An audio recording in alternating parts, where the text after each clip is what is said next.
Tonight's episode of the Bill Simmons Podcast on the Ringer Podcast Network, brought to you by ZipRecruiter. You know it's not smart?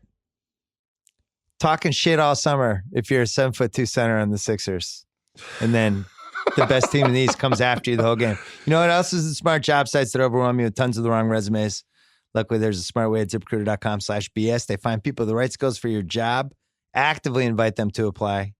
You get qualified candidates fast. Right now, my listeners can try ZipRecruiter for free at ZipRecruiter.com/BS. ZipRecruiter, the smartest way to hire. Meanwhile, SeatGeek is the best app for buying and selling tickets to sporting events, concerts, and more. Concerts. $20 off your first SeatGeek purchase on any game, sporting event, whatever you want. Use promo code BS.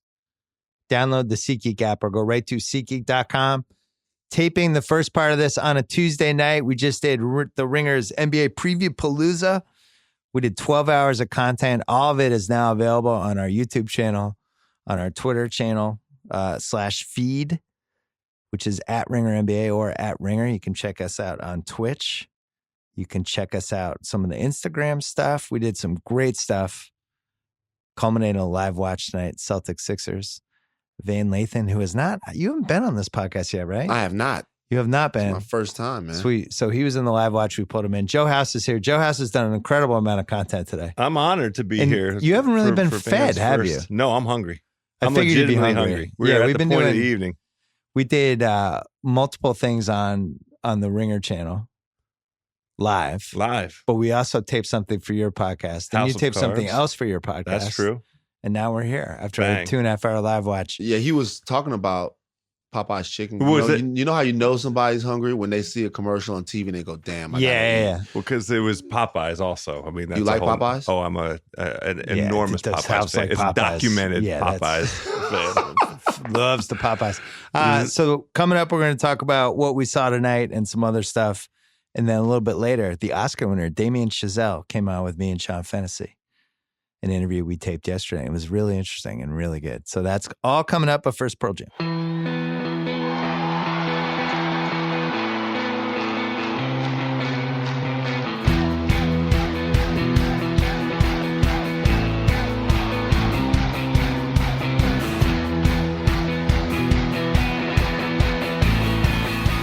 All right, it is Tuesday night.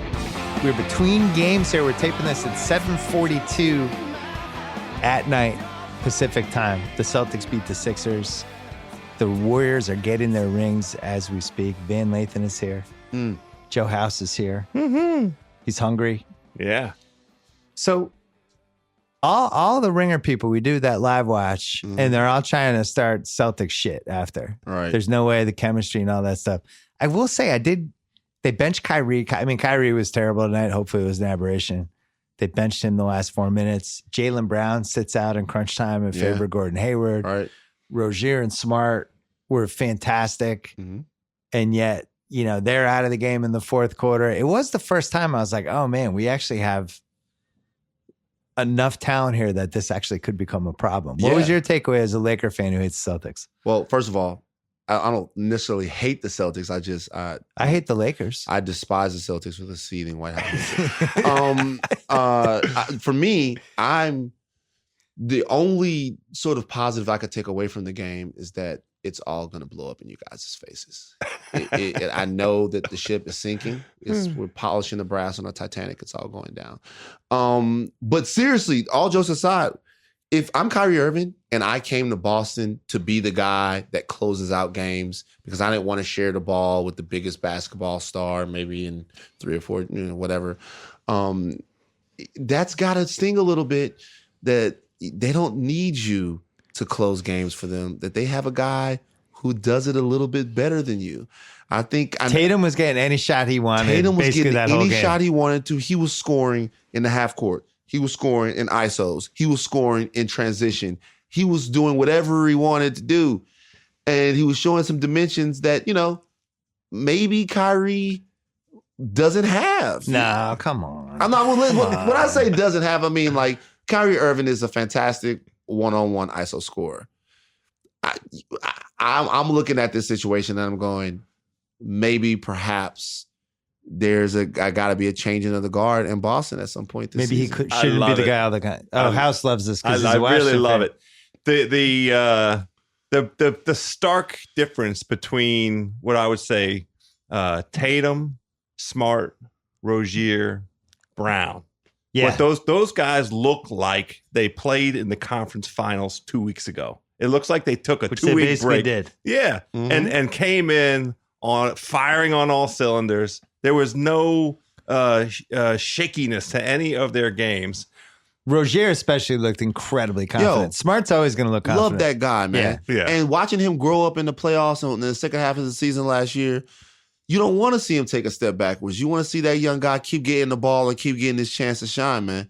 You want to see him keep building on it. So this is the challenge for the Celtics. Now, I will say we're doing this one-game punditry. One game. Which is no, it's one game overreaction stuff. Yes, exactly. But it was seeing all the toys under the Christmas tree at the same time. You're like, man, that's a lot of toys. Yeah. What do we do? I can only play with 5. Right. They still won the game by what? 17 points. 15? I know. You know what I'll say? The game was never really in doubt. Nah, not really. There was never a minute where I was like, oh, the Sixers really have a chance here. The Sixers are going to have to shoot lights out to beat that caliber of talent. Now, the Celtics, by all estimates and expectations, are either the second best or third best or fourth best team in the league. They're in that conversation. They're right there. So I didn't look at a box score until right now. Uh-huh. My guess was that Rozier's plus minus was going to be great because every time he was in the game, the Celtics just played better. He was like plus 22. Plus 22 in 27 minutes. You got 5 minutes for that guy, man. Smart was only plus 3, but you got to be on the court. Yeah, look, it's going to be a work in progress. I think I was the most surprised that they relied on and played Hayward as much as they did because he looked pretty rusty. He was playing crunch time. It seemed like they were trying to show him some faith. I think, part of that is when the game wasn't in doubt. And, when they had a nice cushion, you want to see him get his timing back, get his rhythm back, and make sure that he, because part of coming back from an injury that's that catastrophic is having faith in your body and having faith in what you're able to do. I know he's been working really hard, and they want to make sure he gets the game burn that he needs. That's a positive thing, though. You want him to feel that way. I mean, it's a positive thing unless you're Jaylen Brown and you've heard the whole summer how good Jason Tatum is. And your contract's up a year sooner where you could start thinking free agency and you start thinking like, maybe I should go somewhere I'm more appreciated. I don't think that. I'm worried about that. I'm worried about that storyline. This is Bill's overreaction Celtics situation. No, we look so good. I have to overthink it. And, but I have worried about that Jaylen Brown thing this summer because it's been a lot of, even we were talking about this, we were doing the live watch. Mm-hmm. Tatum. Next to, he could be the MVP someday. Guy's amazing. Just give him the ball. He's the go-to guy. Right. And Jaylen Brown's like, I'm right here. Like I told you, his first 2 seasons where he actually had a better first 2 years than Paul George. Every statistical / playoff experience checkpoint, he's further ahead. Now you tell somebody that, like, get out of here. I'm like, all right, go find me any statistical evidence, game evidence, anything that Jaylen Brown is further ahead in his career than Paul George is.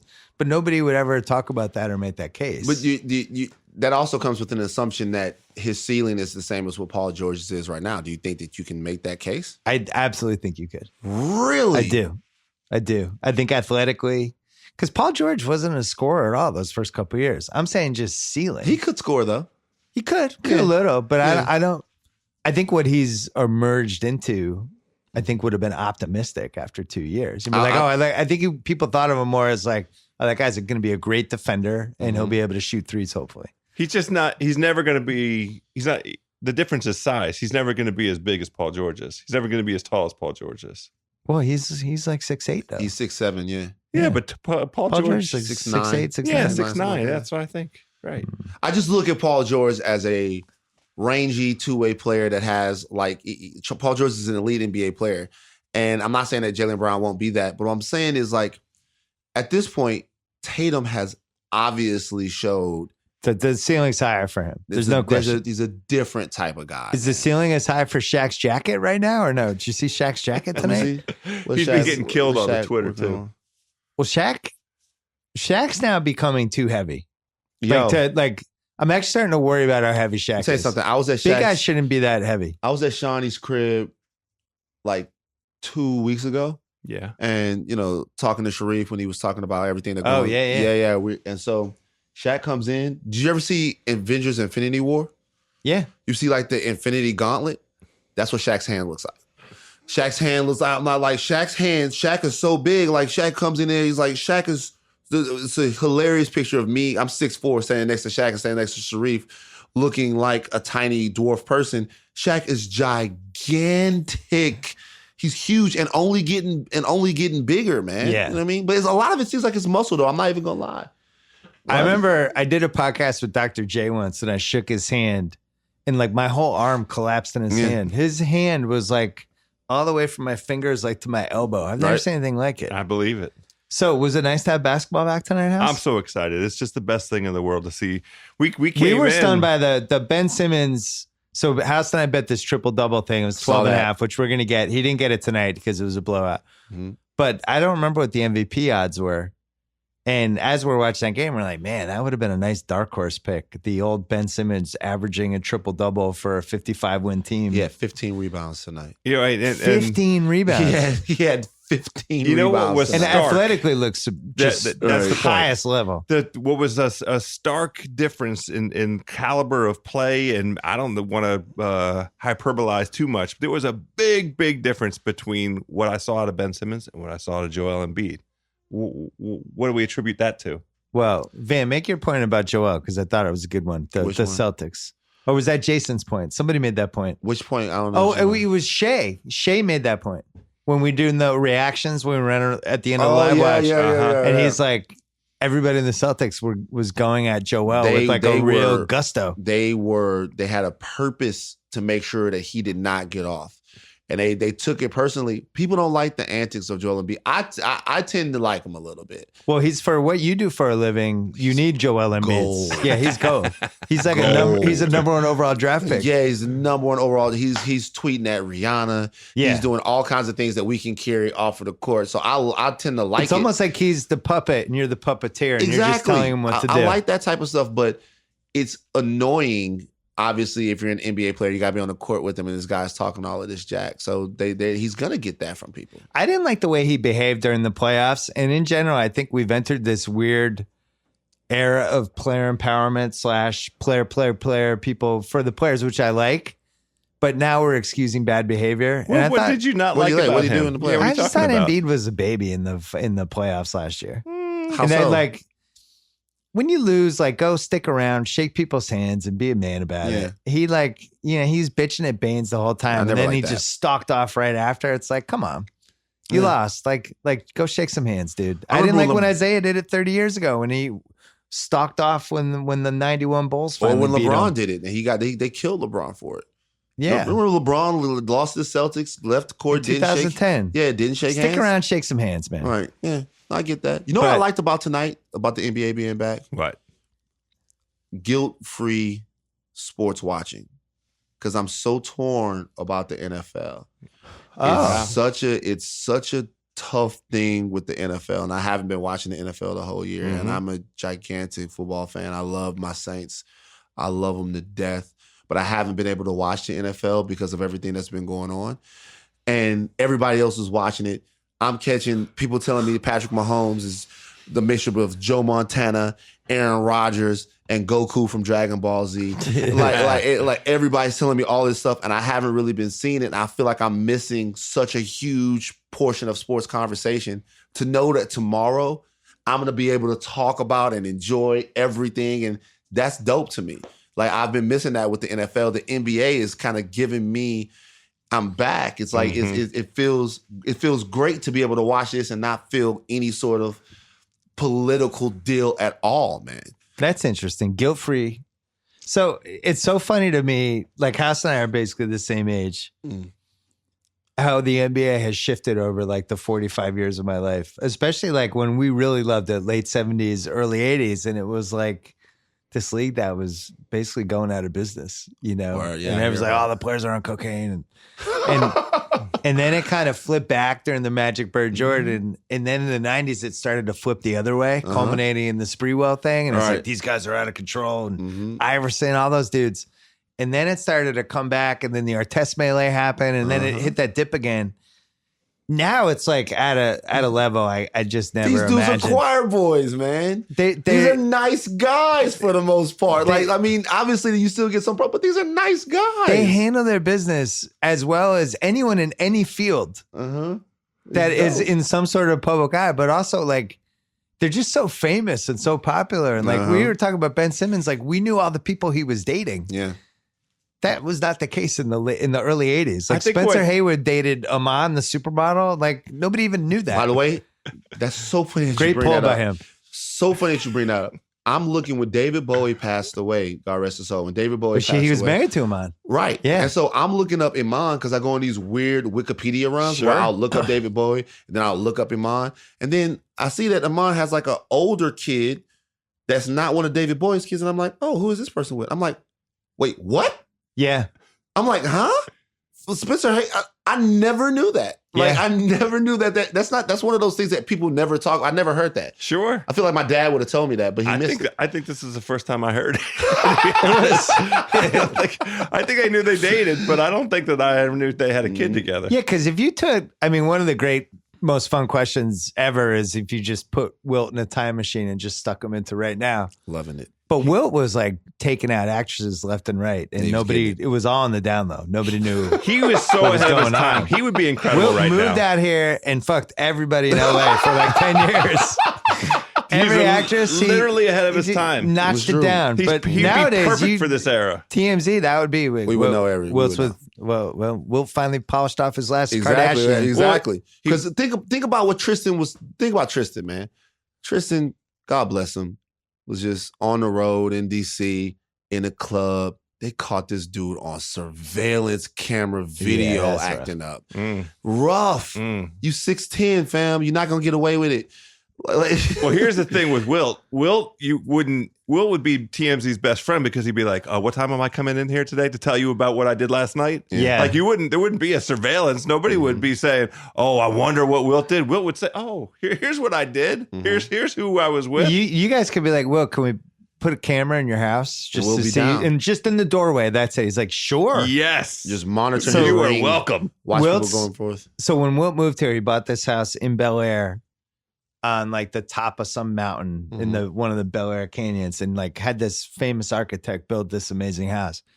The only reason I know this is the house was for sale a couple months ago. I saw that. And the person, whoever many people owned it, they didn't really fuck with the house. All right.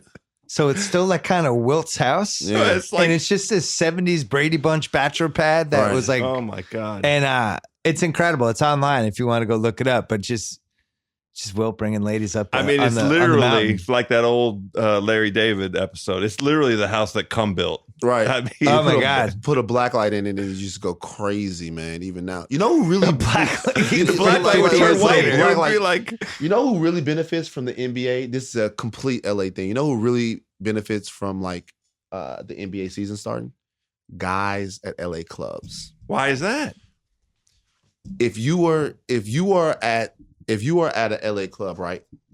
So if you're going out to Poppy, Nightingale, One Oak, all of these places, Yeah. the moment the season ends, all the NBA players come to LA. They vacation, right? They vacation for a little bit.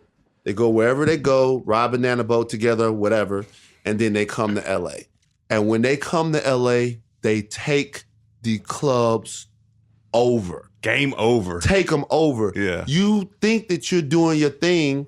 You think that you're on TMZ and it's all swagged out until Kevin Durant walks into the club, buys all the bottles and stuff like that. But now, for a little while, the regular LA weird actor commercial type dude is going to get the clubs back. He gets his minute. He's going to get them back. Is you going to be This able is to... interesting. Like the fifth cast member of Modern Family. Exactly. You're going to He's be able back. to go in there and flex with your CW show. You're going to be able to go in there and say, listen, I'm on Arrow next week.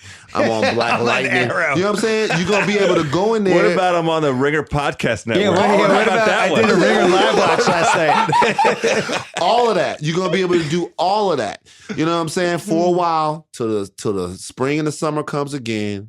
And here they come again. John Wall, Russell Westbrook, bang, bang, bang. They're going to be there. John Wall, second time. I mean, he was there all night. He was there all summer. So if Wilt was here now, first of all, it'd be amazing. It would be Be great. like, oh my God, it's Wilt Chamberlain. Mm-hmm. I really feel like he would have enjoyed this era a lot more than the 60s. In the 60s, there was a lot of judging of Wilt.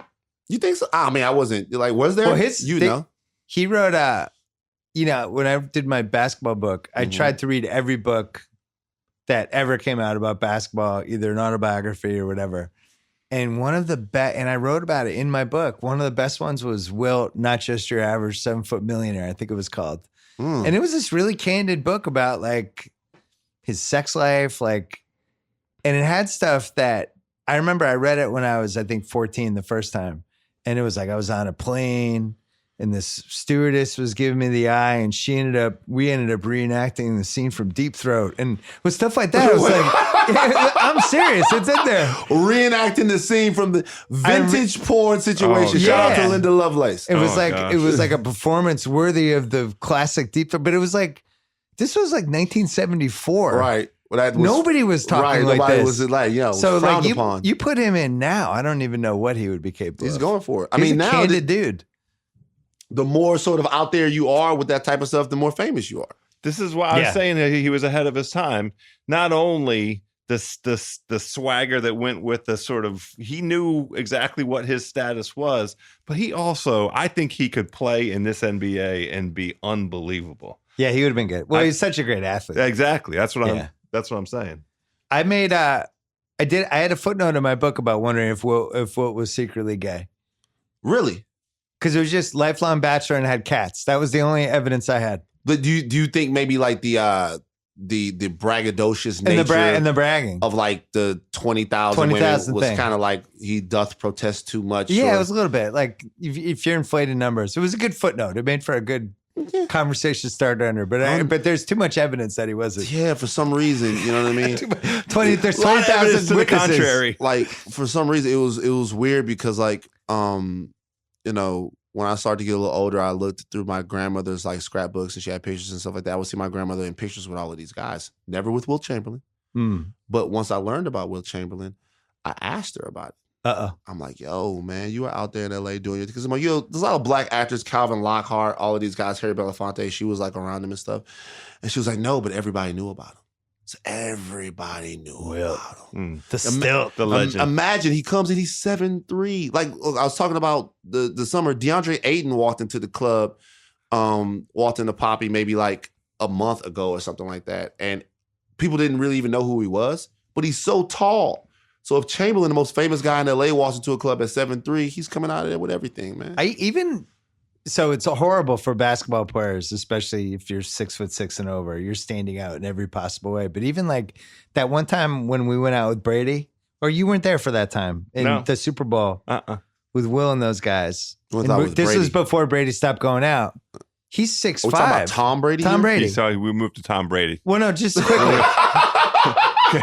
I moved to the GOAT. Well, first of all, that's how you know you're around famous motherfuckers. Yeah. The time we went out with Brady, I don't know. I'm thinking about who? Brady. I was talking about Brady Quinn. Brady Quinn, yeah. Like that. That's the guy that I would be hanging out with. Brady Quinn. He's a realtor now or something like that. Brady's 6'5". Big guy. You can't. When you're 6'4", I would say that's about the limit. My dad says you can blend in a little. You can crouch. My dad says that is the limit, because I'm the shortest of all my brothers. My dad says that's the limit of normal tall. So his move was to go, he'd find a corner, because that way corner, people can't come with you a bunch of different ways. They can only come at you. And if you have your friends in front of you, they're the buffer. But then he would also kind of lean against the wall so he wasn't 6'5". And that way he blended in. Brady didn't want to be noticed? No, not at all. You love him, huh? Well, I mean, he's the GOAT. I think he's getting a little strange in his 40s, but that's all right. We all get a little strange in our 40s. He's getting a little weird. He's getting a little weird, dog. A little weird. Tom versus Tom is a little strange. A little strange, man. Weird. It's getting stranger. He's almost getting kooky. I would say that Tom Brady is getting kooky. He's a little kooky a little bit. It's still kicking ass. Were you in the club scene? Like, how often do you go to the club scene and run into these guys? I don't go to the club like a ton, but like the guys I play basketball with, they're party promoters. Yeah. And so when I go, it's to the best clubs in LA. It's to these different, and they're out there all the time. So July is like The Super Bowl of July. of LA club scene. July is the Super Bowl of LA clubs. The season is over. Dude, the women must know. They must know when. What? No, when that July Of is course. the month. What are you talking about? Yeah, that's what I mean. Like you It's a think Super Bowl for them. they're better scouts than some of these guys getting paid for it. Like, of course they know. By the way, I've heard things said, Bill, that are so crazy. I've heard people say stuff like, "Oh no, he's still on a rookie contract." I'm like, Yes. I've heard that said. So they have Spot Track on their phone. They're looking at salaries. I've heard that said. No, he's still on a rookie contract. I'm like, okay, you know what I'm saying? Like, not me. I'm not fishing for that. I'm already caught. I mean, you know that's what I'm saying? ruthless. That's ruthless. But like, I'm not out there on the club to like meet women. I'm not. That's not what I'm on. Like, I'm already done with that. But like, I've heard you meet girls and they say, yeah, just on the rookie contract. They know how much you're making. I never believed any of this stuff until I spent 3 straight years with Jalen Rose. And was just constantly, and then after about 4 months, was like, oh, so this really is like this. Yeah, it most This is certainly as is. ruthless whatever we thought it might be. It's actually happening. Yo, like the toughest situation is for a G League guy, because a G League guy looks like a basketball player. He walks like a basketball player. He even has some of the gear. Yeah, he can say, I play for a team. You can say, he can say that. But the problem is when you get to those clubs and you're in there with girls that know Brandon Jennings. Even Brandon Jennings, big deal in the club. Got a lot of money. They know he's coming. They know he signed a contract. You know you signed a contract? G League, dude, you ain't got it. Go back to Sioux Falls or wherever to play for the Breakers. Well, and the club's expensive for a guy from playing for Sioux Falls. A table at one of these places is going to cost you $10,000 to $15,000. I mean, that's a quarter of your season salary. And then you're going to run it up with the drinks, and your homies got to come. And then not only that, but remember, it's not just a basketball player because Puff is in there. You know what I'm saying? Like all of these other people in there. Like it's for me, being the TMZ guy, is like everybody knows who I am, but I'm not a celebrity.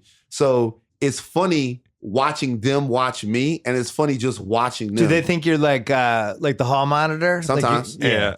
Like especially pre Kanye West thing, because now the Kanye thing changed.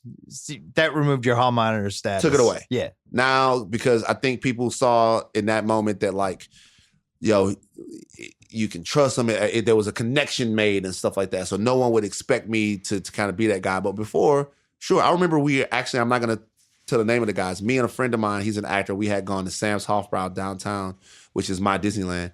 And we went there and we met up with some other actor friends of his. And everybody was supposed to go to a different club after Sam's that would be open even later.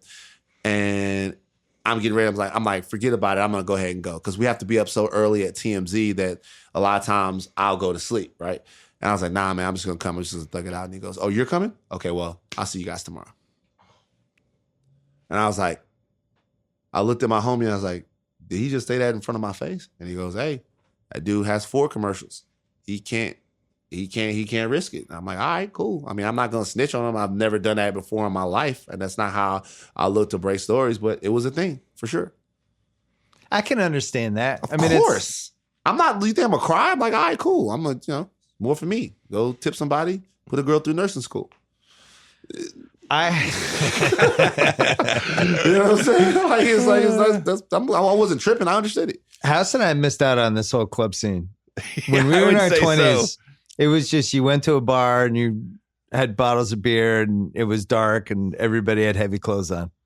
Bill, we did this whole 15,000 for it's like it might as well be happening in Westworld for me. Can you guys do me a favor? Go to the club someday, please. Well, I've done it. I've been there before. I'm stupefied every time I've been to one. Nah, but see, the problem is that like go with you, right? Oh, I mean, I would like to do that. Yeah, I would like to do that. Also, Nephew Kyle's in. Kyle, yeah, producer Kyle's in. I'm telling you, it's dope, and especially dope because Bill, everybody would know you. Well, to a certain demo, I'm the white guy who was on Countdown. Oh, that's very true. See, 2 years. And remember now, like the ladies that are scouting these athletes, they don't just know the athletes. Oh, they know the media members? They know the announcers. Oh, that's great. Like I heard one girl complain about Joey Crawford one time. she knew the referees. Oh, wow. Remember, she's flying around. But he wasn't in the club. No, he wasn't in the club. That was funny. But she's flying around to different cities with athletes, so they complain about the refs, and so she hears it. And she like sponges Absolutely, it. That's great. That's great. Yep. I wonder if they know how much you make. What a world we're missing out on, House. Yeah, we missed it. Our world was just, let's go. Can I get everyone a round of beers? I mean, it's like Just this whole bottle. I can't even imagine how I've much never bought money one in my everybody life. brings. beers a and lot of shots money. and beers and shots and beers and shots. That was This is our why life. Kyle goes to the dark room on Melrose. Oh, that place It's is very popping. small. Always, yes. Oh, there you go, Kyle. I like that place is Finally. popping. No, Wow. is it whack? Is that like is the No, dark room supposed to be whack? that's his place. Yeah, there's just there's a stink on it in this company. I don't know what it is. No, Bill knows. Bill knows. Not a stink. I've been there with you multiple Yeah, times. Bill I knows. like it over there. You like the parlor? I like that whole Melrose bar scene. Yeah. I like the little being able to watch all the weirdos walk up and down. Melrose has a good energy. Now we ride bird scooters from bar to bar. Yeah, so those things are going to go away soon because somebody is going to somebody's going to have some sort of crosswalk fly through a windshield, and those things are going to be gone. Do they have those in DC? Yeah, I won't miss it when they go away. Let's take a quick break. Hey, booking business travel is ridiculously outdated, time-consuming, and costly. Thankfully, Trip Actions takes the pain out of corporate travel management with a complete solution that helps businesses save and keeps employees happy. Trip Actions, the first travel management platform designed from the ground up with the road warrior in mind. Easy booking from app or desktop, 24/7 proactive around-the-globe support, incentives for employees to save on travel expenses. Companies large and small see over 90% adoption, up to 34% savings on travel spend when they use Trip Actions. No wonder companies like Lyft and Sara Lee's Frozen Bakery trust Trip Actions with their business travel. Learn how Trip Actions can reshape business travel at your company today. You'll be rewarded for checking them out. Go to tripactions.com/BS, attend a 30-minute demo, and you'll get a $100 Amazon gift card. But hurry, offer valid during this month only. Tripactions.com/BS, free demo, $100 Amazon gift card. You mentioned the Kanye thing before. And now that he's officially lost his mind, I think we can all agree. But you were kind of Christopher Columbus in the early stages of the... Maybe not Columbus. Maybe not Columbus. Well, I don't think I murdered any indigenous people. Who landed on territory early? I'm trying to think. I don't know. Neil Armstrong. Lewis and Clark? Neil Armstrong. Neil Armstrong, I could be. You were the Neil Armstrong. I was Ryan Gosling. You were Ryan Gosling as Neil Armstrong. Right, yeah. People hadn't really seen this Kanye thing. I mean, obviously we knew he had a ton of problems, Mm-hmm. but then that was kind of the moment. And if you look at this whole arc of everything that's happened with Kanye, that was kind of the first point. And then it just kept getting worse. Yeah. Did you feel that day? A little bit. I think that for me, watching him in the office, because it was kind of bizarre while he was in there. Yeah. Because, he turned it on a little bit, You didn't know if it was shtick or real. Well, after a point, it became obvious that it was real. But when he first jumped off and started doing what he was doing, I think we were just all like, a little bit taken aback. But then after a while, he just keeps going and going and going. And I'm sitting in my cubicle. I'm like, what is this guy talking about? Right. And if you watch the clip, it really wasn't until he addressed the room and that I answered him back, because he turned around and he goes, yo, does it sound like I'm speaking freely? And I'm like, no, it doesn't sound like you're speaking anything. It sounds like there's nothing going on right now. And then, and even in that moment, it wasn't even about, because Kanye West was a cultural idol to me. And in many ways still is, you know what I mean? He for who I was, I always listen to hip hop, right? But a lot of the themes, like I could relate to the themes, but the actual lyrics and stuff like that, I couldn't. Like I was never, serving anybody. There was, I as much as I love Hov, there's so many lessons in Hov's music and Jay-Z's music that, you could extrapolate them out, but some parts of it didn't relate directly to me. You know what I'm saying? But Ye, everything that he did. Like not being able to figure out. How old are you? I'm 38. Right. So you're almost the same age, right? You're right. Yeah. So not being able to relate to what you're going to do after college, sort of. Well, the way he released the albums, it's almost like checkpoint. If you're near that age range, it's like checkpoints for your own life. Right. And then remember when Kanye West says, George Bush doesn't care about black people. I was going through Hurricane Katrina. Mhm. I was down in there. the South. Yeah. Yeah. Yeah. So all of those things, I had an intense connection to him. And so when I was talking to him, I wasn't trying to sort of sun him in any way. I was just really speaking my heart to him. And Because your feelings were hurt. my feelings were hurt. Yeah. And if you listen to the past Kanye West music, and I haven't really listened to the new stuff, but if you listen to past Kanye West music, there was always so much social commentary about how people in underserved and black communities were misunderstood, were profiled, were targeted. There was always so much about that. And I'm like, what changed?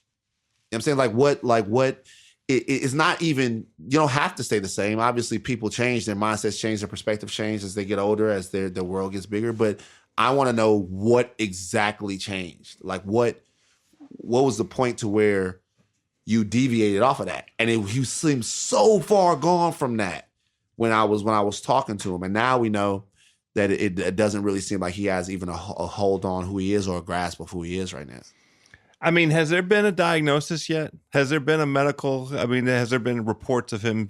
We know about him seeking the medical help, the medical attention that he's needed for the episodes that he's had. But this is pretty apparent. Like, he hits a lot of the markers in the diagnostic manual for bipolar behavior. He said that he is. Okay. Yeah. All right. So that and I think it even is more simple than that. How many celebrities have we seen just getting driven crazy by being famous? It happens, bro.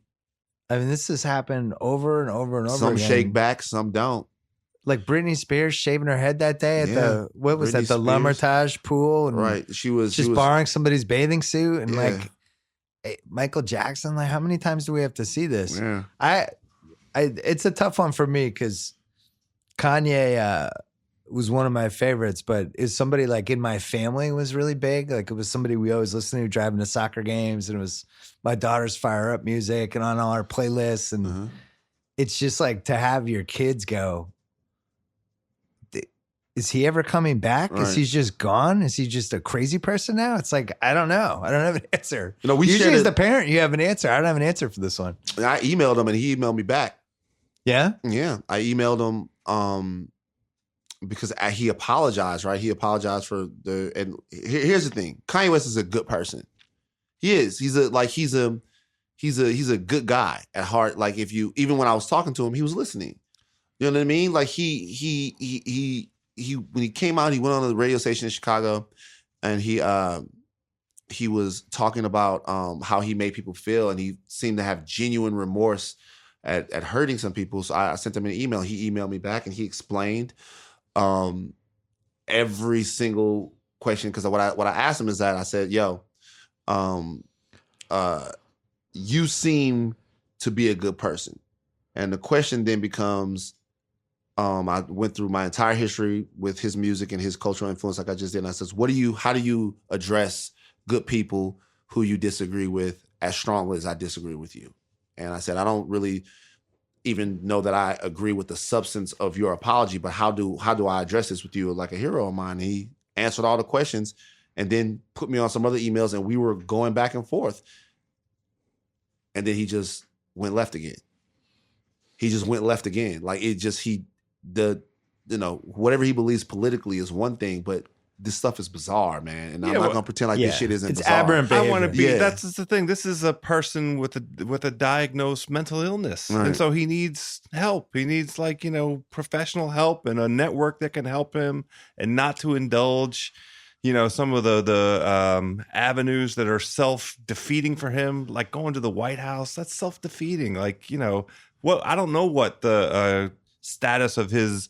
What medicine that he's on and everything like that, but it's not helpful for him, his own existence in the world, to be going through these self-defeating episodes. I don't think. What do I mean? That moment legitimately to me was Anakin Skywalker submitting to Emperor Palpatine.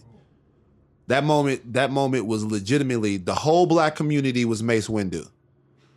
The whole black community was Mace Windu, and we were trying to stop the Emperor. We thought we had him, and Anakin cut our arm off, kicked us out the window, and then submit it. But it's an illness. He But has an illness. But I don't even think he has the standing like that anymore, does he? Like if he had It done that 6 depends. months ago, it would have been Right, different. nah, you're probably right about that. Because I think he squandered that connection even before this in a lot of different ways. But the frustrating part is if you listen to a lot of the things that he was talking about while he was talking to President Trump, those things would all be helpful for the community.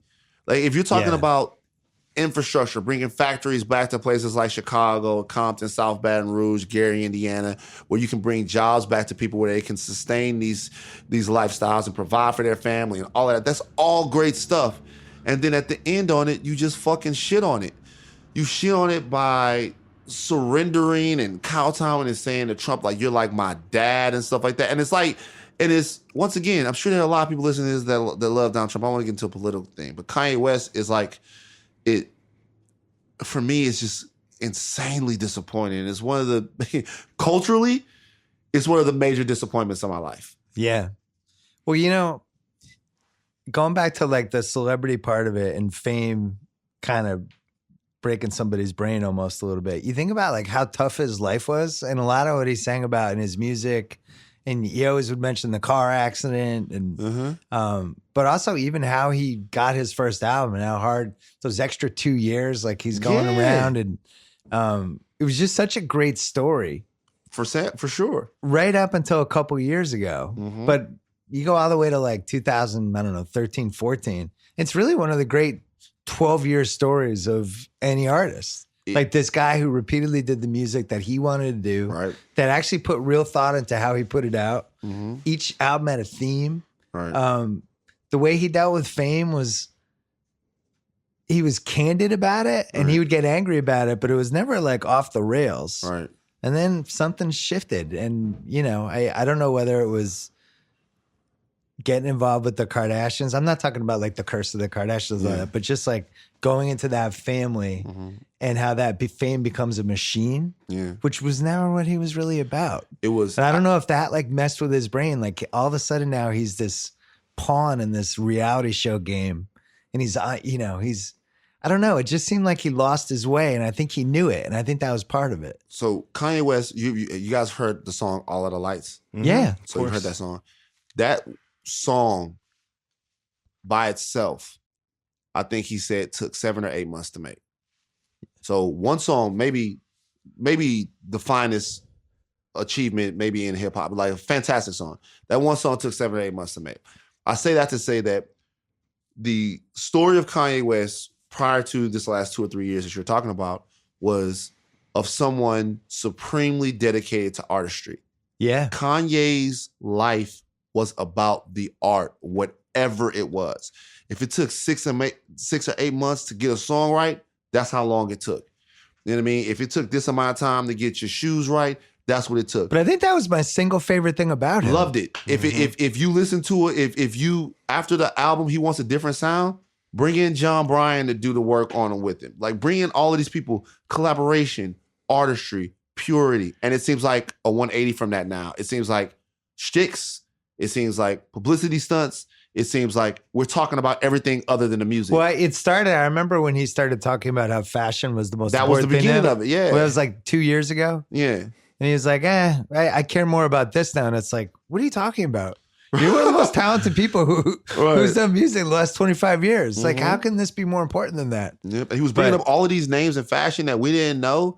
Like it was like he was telling me about he was telling Sway about how he couldn't get Renzo Rosso and the rest of the guys from Margiela and Diesel. And I'm like, yo, who the fuck are these? I don't give a fuck about these dudes. Who the fuck are these guys, man?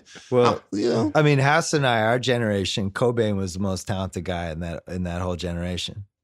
And he lasted, what, 5 years? Who? Kurt Cobain. Oh, I thought you said Kobe as in Kobe Bryant. No, Kurt Cobain.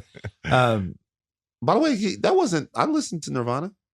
But it was it. He just had demons, and that was it. He was gone. Came home. Kurt Loder was on the TV. Said like I came home and I was turning on the TV because I wanted to watch MTV's The Grind. So I was watching. Remember that? Yeah, Eric Nies. Oh yeah. I wanted Took to watch. His shirt off all the time. Yeah, I wanted to get that shirt off. Eric. But there were chicks in the whatever. I was watching, and Kurt Loder's on the TV. Kurt Cobain's dead. I'm like, what?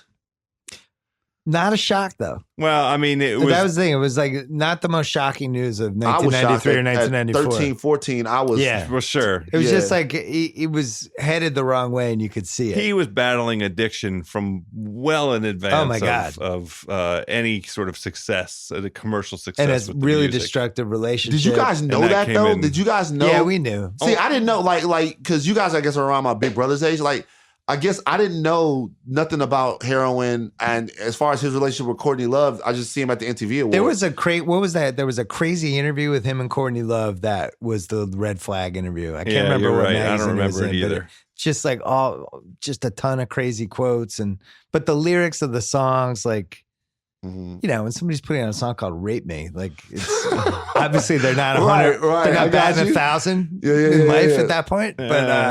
But yeah, it's tough, man. I think Nirvana was so good. I think some of the things that makes great art is pain Mhm. and loss and suffering and having to strive for shit. Like once people become successful, it becomes a lot harder to.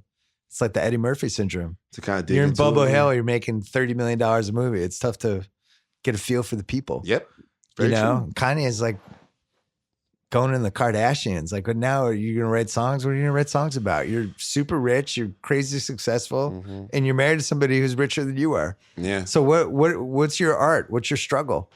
Yeah. It's tough. It's just, and it. Jay-Z's had the same problem like the last Jay-Z album. It's like, You didn't like 444? no, just like some of the songs, like some of the stuff he was writing about. It's like, well, Well, for me, are you in the mix anymore, Jay-Z? I think the thing with me, what Jay-Z was able to get back to was actually the fact that he had so much trouble in his personal life with Beyonce and his Right. family. I think that stuff was able to kind of center him. And also, Jay-Z, if you're having a conversation about who the greatest rapper of all time, there are a lot of guys you can bring up, but if you're having a conversation about who the most successful rapper of all time is, there's only one dude, right? And so for him, Although Drake's inching toward it. Drake is inching toward it Drake's in had terms a really nice 10 years. of raw popularity. I would argue that Jay-Z, in terms of cultural significance, dwarfs Drake. I would agree. You know what I mean? But Drake is gonna Drake's- when the numbers are all tallied up. I feel like it's become the music version of MJ LeBron, I was just about to say. where like it's like, no, fuck that. Nobody will ever be MJ. Fuck you. I don't want to hear it. Right. And then LeBron just kind of wore us down. And you start to go. And then after 14 years, like, well, body of work. I don't know. Like Drake's Mhm. kind of quietly slapping years together. He is. And it's going to be after 15 years, we're going to look at each other and go, Mhm. I mean, I'm with you. I just think Jay-Z. So to me, this is the fundamental question about Jay-Z and LeBron is because to me, when you look at Michael Jordan, he had such control over everything on the basketball court when he was at his peak, right?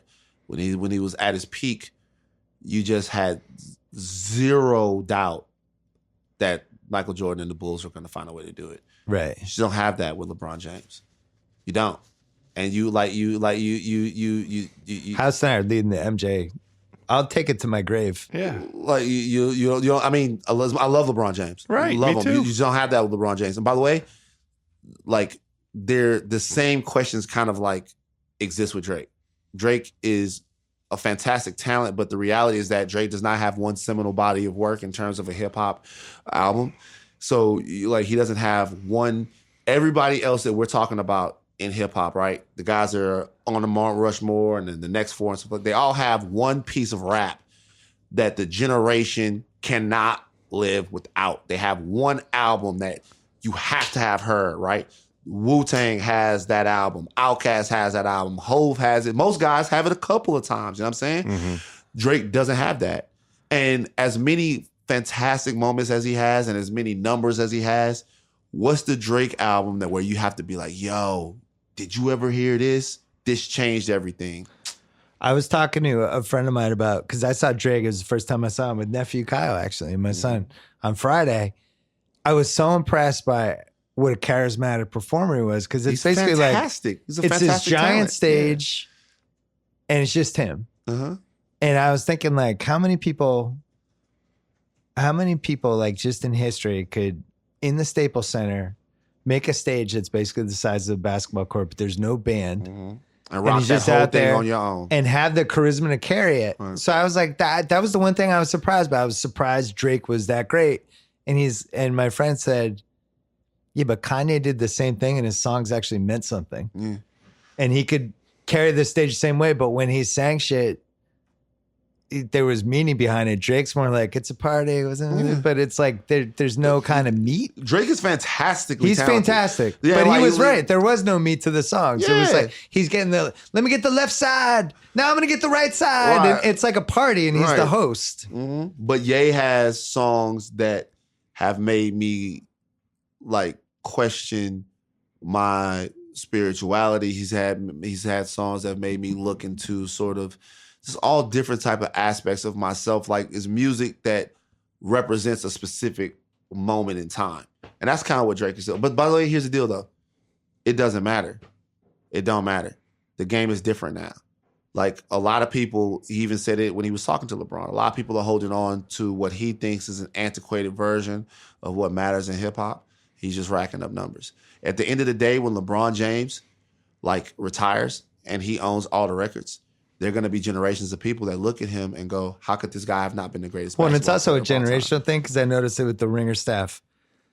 If it's like under like 30, LeBron's their guy, period. And not only that, they don't even want to hear about MJ. It's like, fuck you with your old man stories about MJ. LeBron's my guy.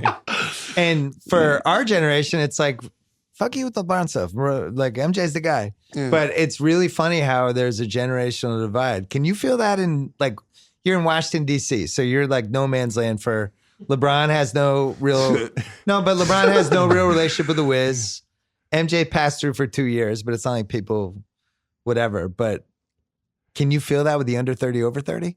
Well, it manifests itself differently because the city's changed so much in just like the last one generation. The city's changed, gone through a pretty radical reset in terms of the demographics of the city. There's a lot more youth, just really coincident with the arrival of Obama. So you have an entirely different kind of perspective. There is a DC, and the DC region has a long storied basketball tradition, still generating many of the very best high school basketball players that go on and play all over. We can go through the whole list: KD, Oladipo, everybody, right? Jeff Green's back, Rudy to Gay. Washington, Rudy Gay, of course. Like, I mean, a long list of DC based basketball talent, and I think all the old heads, that old generation would. There's no debate. There's no question. Nobody's talking about. Everybody respects the hell out of LeBron, but MJ has 6 titles, And was like the sheriff. Yeah, Never He's lost. just like, Once he figured it out, he never lost. Different time, but at the same time, and I love LeBron, and LeBron is everything that I want a contemporary athlete to be, but it's different, man. It's just different. Bill. I am I'm a LeBron Kool-Aid drinker now. You are. I just think he's such a great role model. He's the guy. And he just works his ass off. And the worst thing he ever did was the decision, which is like stupid. Who Yeah. cares? Yeah. Like for all that's been put on him since 2002, I think when we're talking about Kanye now and how fame can change you, and LeBron, it's been the opposite. It's like, it's made him stronger. It's given him strength. Strength in his neck beard. And he definitely has a neck beard. He leaned into it. It's so hard for a guy like that to lean into expectations. When he leaned into the expectations of him, and he even raised them off the court. LeBron has set a standard off the court that everybody in sports is trying to everyone in sports is trying to be as relevant off the court as he is right now. And really, to be honest with you, that is going to be the legacy of his life even more than basketball. Basketball is going to pale in comparison to the career off the court that LeBron James is going to have with Maverick Carter and all of those guys. It's going to be. Well, and the other thing is, I did a panel with Maverick and we were talking about when those guys came up in like 05, 06. And it was like LeBron starting a company with his friends, and everybody's reaction was like, uh-oh. Oh boy. Yeah, he's starting some of his buddies. Mm-hmm. This will be a disaster. And they had to fight this prejudice is the wrong word. What's the word when people are just looking down on them?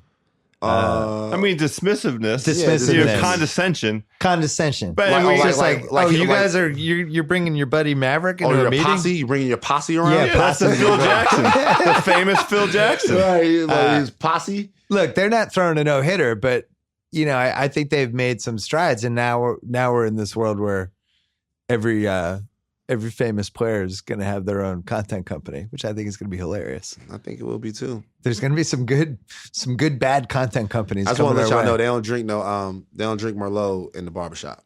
So I want you to just make sure y'all know that. That's If good. y'all go to- Now I y'all remember go that. to if y'all go to a black barbershop, you're not gonna find no Merlot. I love the show, but Tommy, I know you can hear me. I love the show, but chill out. Ain't drinking Is this no the wine. only barbershop where the barbers don't actually talk? No. In most barbershops you go to, In most barbershop, it's only the barbers, right? The Right. people aren't my saying barber, anything. My barber, we talk. My barber comes to my house to cut my hair now because he's been kicked out of several different barbershops around LA. True story. And so he comes to my house to cut my hair. When he cuts my hair, I don't talk. I stay completely silent for the entire time that my hair is getting cut. Do you know why? Because if I start talking to this motherfucker, it'll be an hour and a half, 2 hours before I got shit to do. I gotta go to sleep. I gotta be up early. Yes. So I stay completely silent. Meanwhile, in the shop, the barbers never say nothing. I think I was talking to Not very realistic. I was talking to y'all, you know Charlemagne, Yeah. my brother. So I was talking to my brother Charlemagne about it, and he said a dope concept would have been if LeBron and Mav just popped up at real barbershops and And they put talked. hidden cameras. And or just real cameras to get everybody to sign a release and talk to the people and stuff like that. Not saying that the shop isn't dope, because it is dope. It's a dope ass show. I liked it, especially the last one was fucking fire. But ain't nobody drinking Merlot in the barbershop. I'm still surprised that you like Jay-Z's last album that much. 444, everybody liked it. Everybody liked it. I just can't. I can't. You talking about his last solo joint, not this joint that just dropped with Beyonce. Which one? Are you talking I about? was talking about the last one. Which one? With The one that with Beyonce. Okay, I like that one too, though. I don't care about Jay-Z and Beyonce's romantic problems. Okay. Is it okay if I don't care about that? I don't even care They're about not my for own you. friends' romantic problems. They're not for you. I know, but we're invested. You're invested in the relationship. Yeah. That's the royal couple in some I don't ways. want to live in a world where Jay-Z and Beyonce are divorced. What's that about? I was watching flicking channels the other day, and Austin Powers was on, and she was in Gold Member, which I had totally She forgotten. ruined the gold member. She wasn't good. She ruined. I gotta Gold say Member. though, she looked good. Right. She looked fantastic. I remember I got into She was it. bad in that though. Not a lot of sexual tension with her and Mike Myers. Nah, chemistry was a didn't little really off, right? reverberate through the TV. Foxy Cleopatra. I'm a whole lot of woman. But she, Beyonce and Jay-Z are an institution. By the way, that gives couples because one thing that I don't like is some of the speculation that like people don't have problems in their relationship. People judge Jay-Z and Beyonce and stuff like that. I know people in my hood and like where I'm from that have gone through way worse stuff than that. But it's good to see them still together. And so I am invested in it. I like that. I'd have more, but let's save some for the next time you come on. Gotcha. There's so many topics. Yes. Plus, we got to get to Damien Chazelle. House, any last thoughts? You're You're hungry. Where are we going to dinner? Is that your last thought? That is my last thought. Nephew Kyle, someday you can $15,000 clubs. How much is it for wine bottle service? So if you get, depends on what club, what table, and what night. So if you're at, let's say you're at Saturday It night's sounds bad. like 15,000 is cheap. Let's say you're at, and shout out to Dev and Mark and all of them because I know I'm gonna get this wrong, but let's say you're at like Poppy or One Oak. Well, Poppy is hot now. Let's say you're at Poppy, you want the main table. It's like a Friday or it's a big deal. You're probably gonna spend like $10,000 for the table, sometimes more. All-Star game, All-Star weekend, you might have to spend $60,000. So just the table is $10,000? Well, you get the bottle Or service. you get with it. one, but what if I want like 10 bottles? So that You gotta keep jacks up. buying them, and the bottles are gonna be. God, I'm so old. You're gonna keep buying them. I've never done this before. Anytime you've seen me sipping on, like I'm the You're at You're somebody the else's. beneficiary. yeah, I'm at somebody else's. And by the way, that's how you know I'm not in these clubs trying to get women because women don't like guys like this. Yeah. Like you try to you try to grab the drink. I'm like, no, girl, it's my turn. I'm about to don't touch that. It's my turn. I'm about to make my own screwdriver. Then after me, you can go. Thank you very much. Put your breasts away. and then I make my drink. We almost out of orange juice. Come on, We're Chip. almost out of orange juice. Yeah, you might want to tap the girl and tell her to go get some more. You know what I'm saying? Remember when we went to Miami the Super Bowl weekend 2010? I remember. Yes, I do recall that. That we were in that whole club scene. It hadn't really gone You out. hear that? 2010. 2010. There we go. This in Miami. decade, I'm out of the loop. Bill, There we go. Once my daughter became old enough to judge me, I had to tone it down. Van Lathan, this was fun. I loved it, man. Promote Oh yes, The Red Pill Podcast? The Red Pill Podcast, man. We just interviewed Jay Prince. That's up right now. Nick Cannon is coming in tomorrow. Oh. And so I'll do Nick Cannon. That'll be up Tuesday. So the Red Pill Podcast, wherever you get your podcast, Van Lathan's The Red Pill. And Check it speaking of promotion, I went on House of Carbs. Is that going up this week? I think Be up at Pasta midnight. bar? tonight. Oh, Joe House and I, we tried to figure out why the pasta bar isn't a bigger thing. I don't even know what that is. So you go to a wedding or, a charity event or something, and for dinner they have a pasta bar. like a pasta buffet type of deal? Yeah. It's like That's a buffet why. for pasta. I like that. That's Yeah. why I'll fuck with that. Well, we Yeah. like it too, but we had some ideas to make it better. So we did that on House of Carbs. If Oh, you I'm like gonna listen to pasta, don't listen if you're a vegan though, because I might have You done said some bad things flybys on the about the vegans. Just for fun. I just think they're a little sensitive sometimes. So check that out. Coming up, Damien Chazelle first. Let's take a break. All right, before we get to Damien, let's face it, guys are terrible at taking care of their health. Studies show 70% of guys who experience erectile dysfunction don't get treated for it. That's bad. The thing most people don't realize is that ED is like a check engine light for a man's body. It could be an indicator there's something more serious going on, like a heart issue or diabetes. Thankfully, our sponsor, Roman, has created an easy, discreet way to get checked out by a doctor, get treated for ED online. It's a one-stop shop. Licensed U.S. physicians can diagnose your ED, ship meds right from their pharmacy to your door.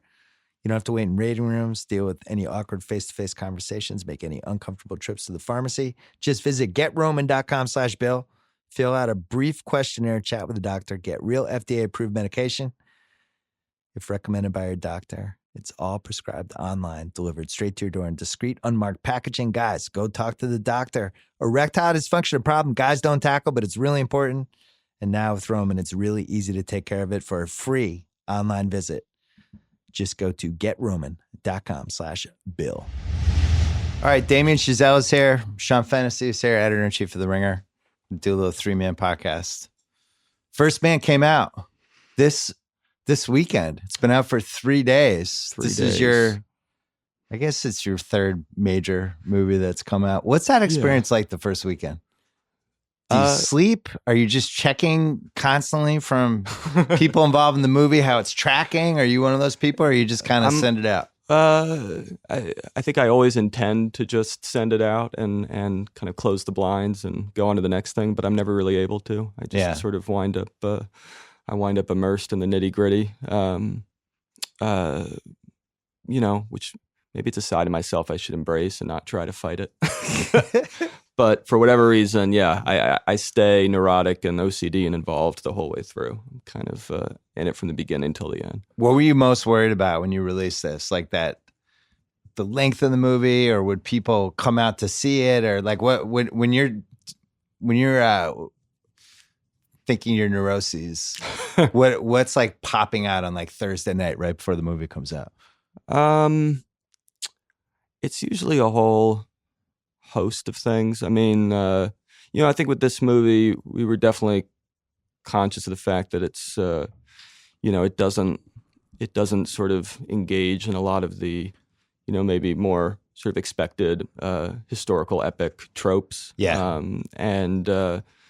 So on the one hand, I think the real relief for me was just getting the movie made at all, was kind of, being able to, we worked with Universal on the movie, and they were incredibly and I would say surprisingly supportive of kind of what we wanted to do with it, and the intimacy we wanted to bring to it, the documentary-ness we wanted to bring to it, shooting a lot of it on 16, not trying to make Neil Armstrong something that he wasn't, trying to kind of respect how soft-spoken and taciturn and introverted he is, but that makes him very much not your conventional movie hero.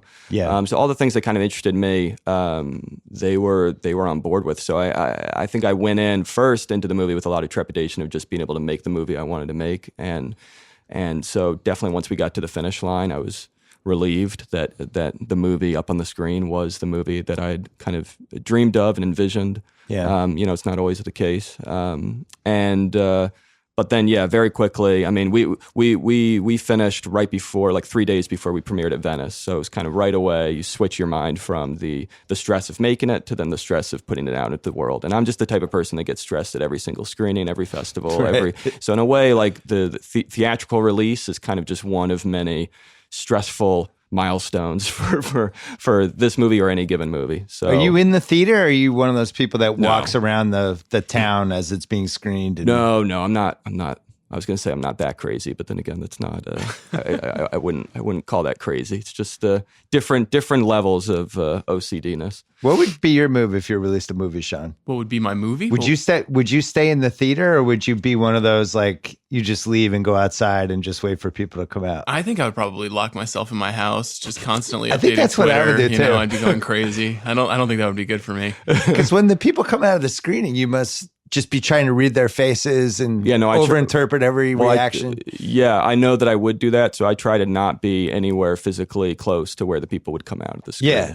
So I like it's why Q&As actually are never my favorite thing, because there's always some version of having to confront the people who've just seen the movie, and it's no longer this invisible mask that you can kind of project onto. You see what it is that the movie does. I sometimes I'll force myself in certain screenings to sit in the audience while the movie plays, like a festival premiere or something like that. And you wanted to see this one on the stressful. IMAX, I'm sure, right? Because that's I made sure. Unfortunately, I saw it on the iPad. I'm going to see it in the IMAX, but I don't think the iPad was how you intended. iPad, IMAX, so they almost sound the same, but they look a little different.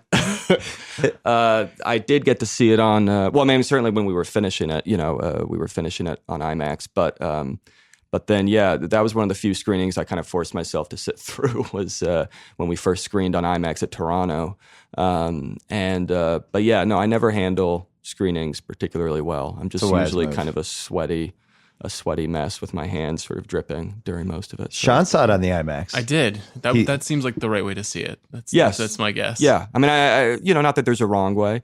I don't want people to think. Don't sleep on the iPad, man. IMAX. It's some best intense possible moments. way. But maybe the iPad right now is as close to a wrong way as you could get.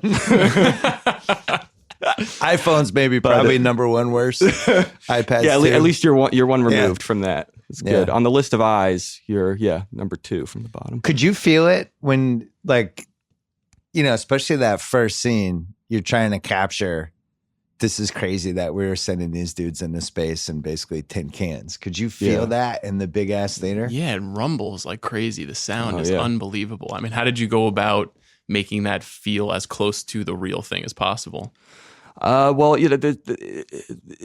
That was the goal. I mean, it was one thing that I found that actually, ironically, it's sometimes by limiting your choices, you actually can make people feel that they're getting an even more immersive experience. So for that first scene, or for some of the launch sequences, just limiting ourselves in the capsule, not sort of giving the audience the safety of views that the astronauts or pilots wouldn't be seeing.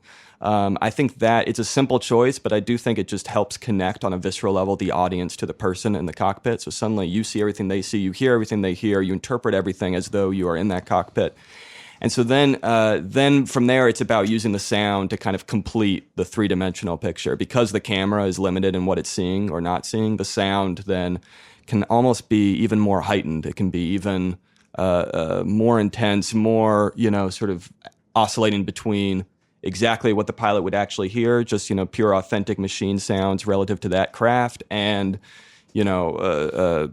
heightened, sounds that could augment the emotional feeling of it. Like we used animal sounds, we used sounds from warfare, guns, explosions, lions roaring, elephants stampeding, the whole kind of the whole 9 yards. But you sort of bake them into the sort of the diegetic sounds, and you create a kind of, I'd say, an emotional reality for the audience. The last 3 movies you made, sound was like one of the biggest characters in the movie. Definitely, yeah. Is that an obsession of yours, or is that a coincidence? Well, I think, I think I'm really interested in just the kind of plastic elements of filmmaking, you know, the form, just especially when you strip it down to its elementals, you know, sound and image, and just seeing how those two things work together. It's probably why I have an affinity for sort of long stretches of dialogue-free filmmaking. I think that's another probably through line through those movies.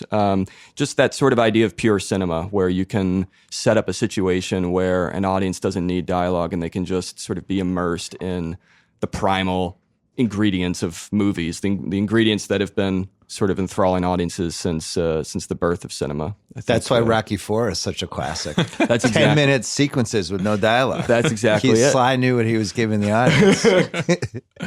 I guess we talk on this show all the time about how if they don't make a lot of movies like this anymore, and the idea of doing something especially that is like this subjective and not showing the traditional vision of the space that we see or the moon landing that we see must have been somewhat difficult to convince people to do and to give you all this money to do. I mean, do you have that sense that it's harder to get movies like this made, and did you have a hard time getting this movie made? So I guess in a way there were certain kind of lucky circumstances with this movie because you know, the producers and Universal had the rights to this book, Jim Henson's biography of Neil called First Man, and so, you know, basically I kind of you know, I started working with a screenwriter, Josh Singer, to adapt the book, and we were lucky that we were pretty. I sort of made a point of being pretty open and honest and transparent about what I wanted the movie to be right off the bat, and I have to say I half expected either Universal or the producers to kind of react initially like, no thanks, that's not what we're looking for, and pretty much I was open about the things you're talking about, that, you know, these space sequences or flying sequences were going to be super subjective, that the camera wasn't going to leave the cockpit, that even for the rest of the movie everything was going to be sort of up close and personal, as though a documentary crew was sort of stalking the characters and getting close to their faces, and that was going to be the style of the movie, that it was not going to be a sort of it wasn't going to be your typical giant sort of myth-making space movie. It was going to kind of go against that, or try to. So I basically laid all that out on the table. Again, half expecting them to say, you know, thanks but no thanks. And they said, great. They said, that sounds great. You know, go ahead and do it. And why do you think they trusted you to do which that? I was surprised by.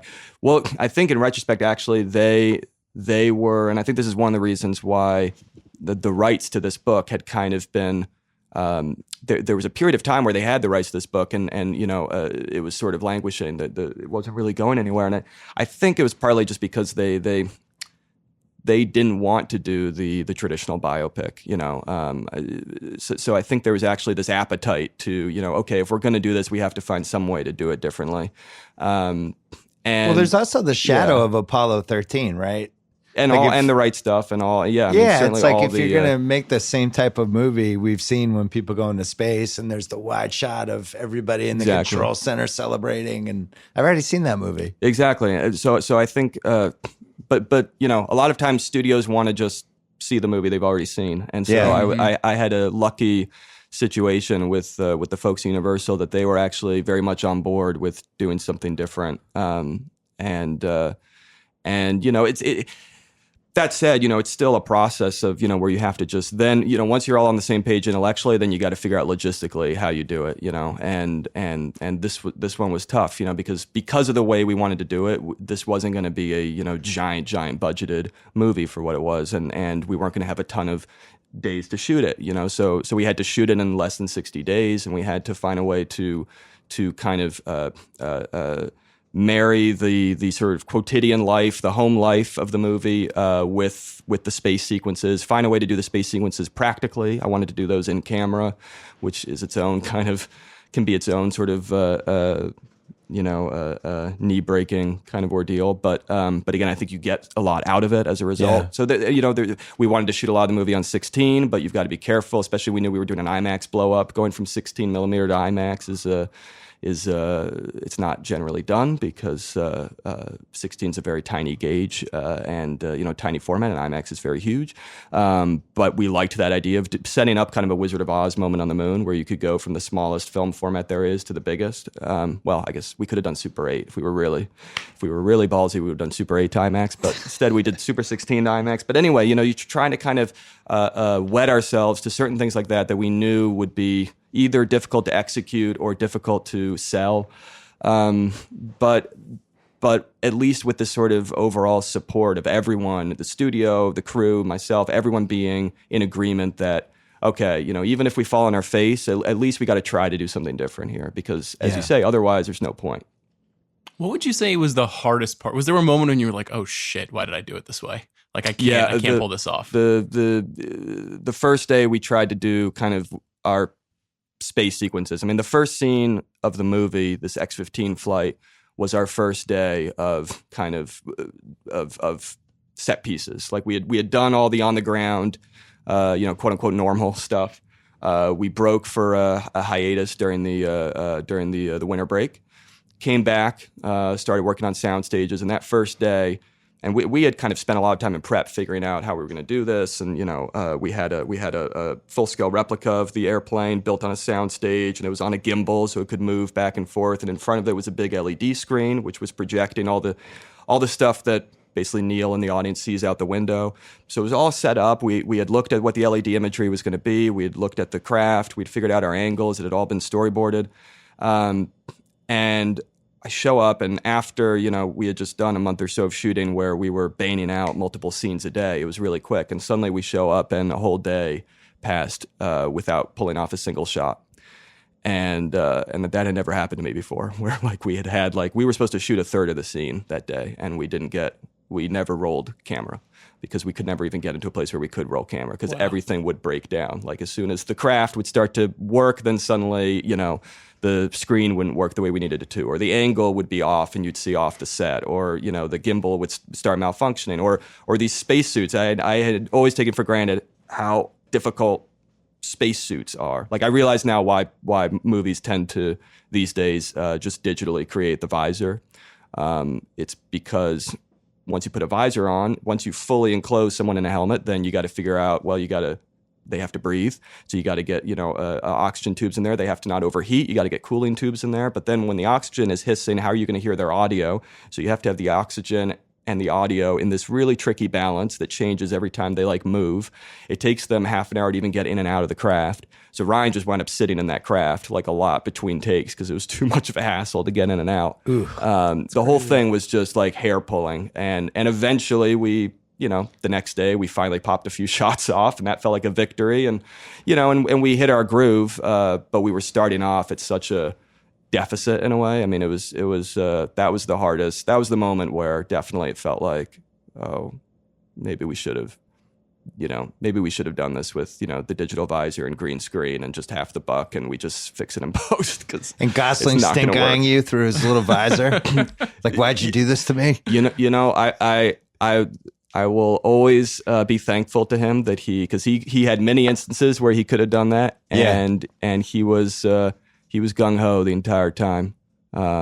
In fact, I think he was even more adamant about not using green screen than I was, because I think he in his mindset, it was like, you know what, if I have to wait around, fine, but at least when I'm doing the scene, I'll have stuff physically in my view to act off of. At least I'll actually be able to. And we were able to do kind of full takes. Once we finally started shooting, which was a thing, we were able to kind of, that scene, for instance, carry him through, being under the B-52, dropping, breaking through the atmosphere, bouncing. We were able to kind of run it almost like a little stage play in the cockpit. And then we would run it from different angles over and over. But, he was kind of able to, was sort of the hope, act it the way you would act a normal scene, even though you're, we tried to set it up so that for him at least, he could kind of forget he was on a soundstage in Atlanta and just imagine, for the most part, because he wasn't seeing camera equipment or a green screen or whatnot, he could imagine for the most part that maybe he was hanging from a B-52, 40,000 feet above the air and shooting into space.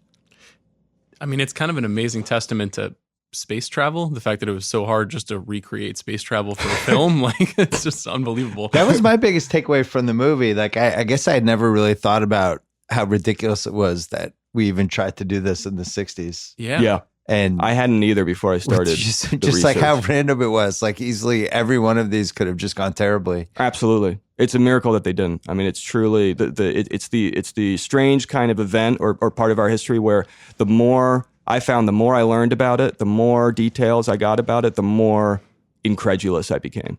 Like, the more astounding the feat became. I guess it makes sense because you see TVs from the 1960s compared to now. Yeah. And then you think like, oh man, we tried to send people to outer space with, with this technology. With the knowledge that we had in 1965. They were doing their calculations with pencil and paper, half the time. They were using slide rules. And like, I'll always remember the first time I saw some of these crafts, in real life, whether, it was probably the first one I saw was in a museum, but, especially getting to come up close to them, and they are so unreassuring. Yeah, they're rickety, right? If you're in a place where you're going to fly them. Oh, yeah. Yeah. And so small. I mean, I think that was one of the big things that Nathan Crowley was the production designer, and one of the big things we talked a lot about was, because it can be hard to communicate scale in a film. It's hard to communicate how big something is, and it's hard to sometimes communicate how small something is. And so trying to, because I felt like I had never, in all the space films I'd seen, I still found myself surprised when I saw the craft or some of the crafts in person. They still were smaller than I had expected, even having seen some of the footage. And it's just because, the frame, the angles, it's hard for you to sense the three-dimensionality of a surrounding. You always kind of imagine it a little bit bigger. Things always come out a little bit bigger on screen. So we tried to find ways to create those crafts to scale, and fully enclose the camera in them as much as possible. So shoot a lot of POV, kind of straight POV angles. Sometimes the DP himself would just kind of crawl in a spacesuit into the craft and just shoot, a tiny little 60mm camera out the window and panning around. And it just helped give you a sense of just how close your face is to the console, to the window, to the other guy, to the door that comes down over your head. We just tried to emphasize all the things that would make it feel as claustrophobic as I think it really was. Everything was rickety back then. Because I was watching Love Story a couple months ago with Ryan O'Neal. Mm-hmm. And he takes her to his parents' estate. That was a big comp for us. He's in that he's in that awesome Porsche. Yep. From he just like the classic, you would see this online, guy. but he's driving and the thing's like, and then he's shaking, and that's just what we had back then. It's crazy too how risky it was, because you point out in the movie, which I think we forget, that there were a lot of people who were not excited about this and thought it was a really bad idea and a huge waste of money. Yeah. And I think we kind of forget that. And honestly, it was really important to me to get into that in the movie, but we could have spent even more time on that, because there's this misconception, I think, of that era having been all about space travel and everyone being gung-ho about this sort of idealistic notion of it. And with the exception of the very beginning of the 60s, when we were still sort of in that fresh Cold War with Russia mentality, and then I'd say with the other exception of literally just the moon landing itself, not even lead up to launch, but literally just the landing, that those few days in the summer of 69, approval for the program in general hovered around 50%, if not below. Is that why you put that song in the movmovie? The way song? So that song that's a real song by Gil Scott-Heron from the period, and that's just one example of. I remember instead we had a speech that was kind of modeled after some of the more famous op-eds that we'd been reading from the time from national newspapers and publications and things kind of voicing similar concerns. And then we actually Ryan found this Gil Scott-Heron track that seemed to kind of articulate all of it so much better in such a kind of compelling way. But then, it was very easy to find, for example, footage of, archival footage of whether it was protesters or, famous people like Kurt Vonnegut going on TV saying this is a waste. There was a real debate that I think has been forgotten in the glow of the moon landing. There were so many other things people were angry about back then.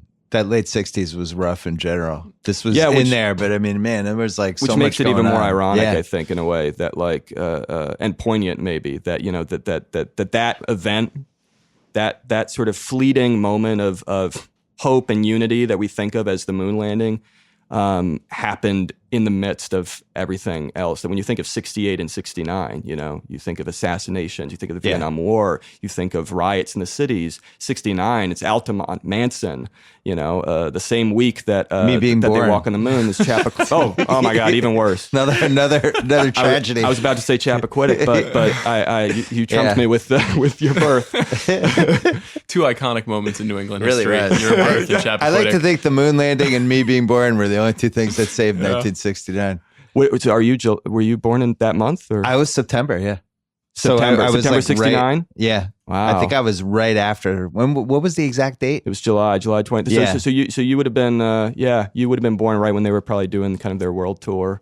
My mom said were we born watched right in it. the I was globe. in her stomach. But I mean, it seemed like every single American was involved somehow at that telecast. I would Yeah. say that's probably the most watched They've said television that, right? event we've There- had. There's hundreds of millions that were viewing it. You said Yeah. 400 million? The estimate's about 400 million people worldwide.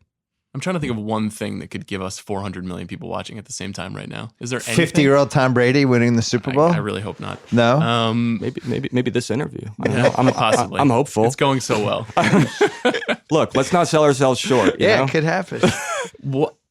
I'm curious about. So there's a lot of controversy, obviously, around the movie. You also had controversy with the La La Land Oscars moment.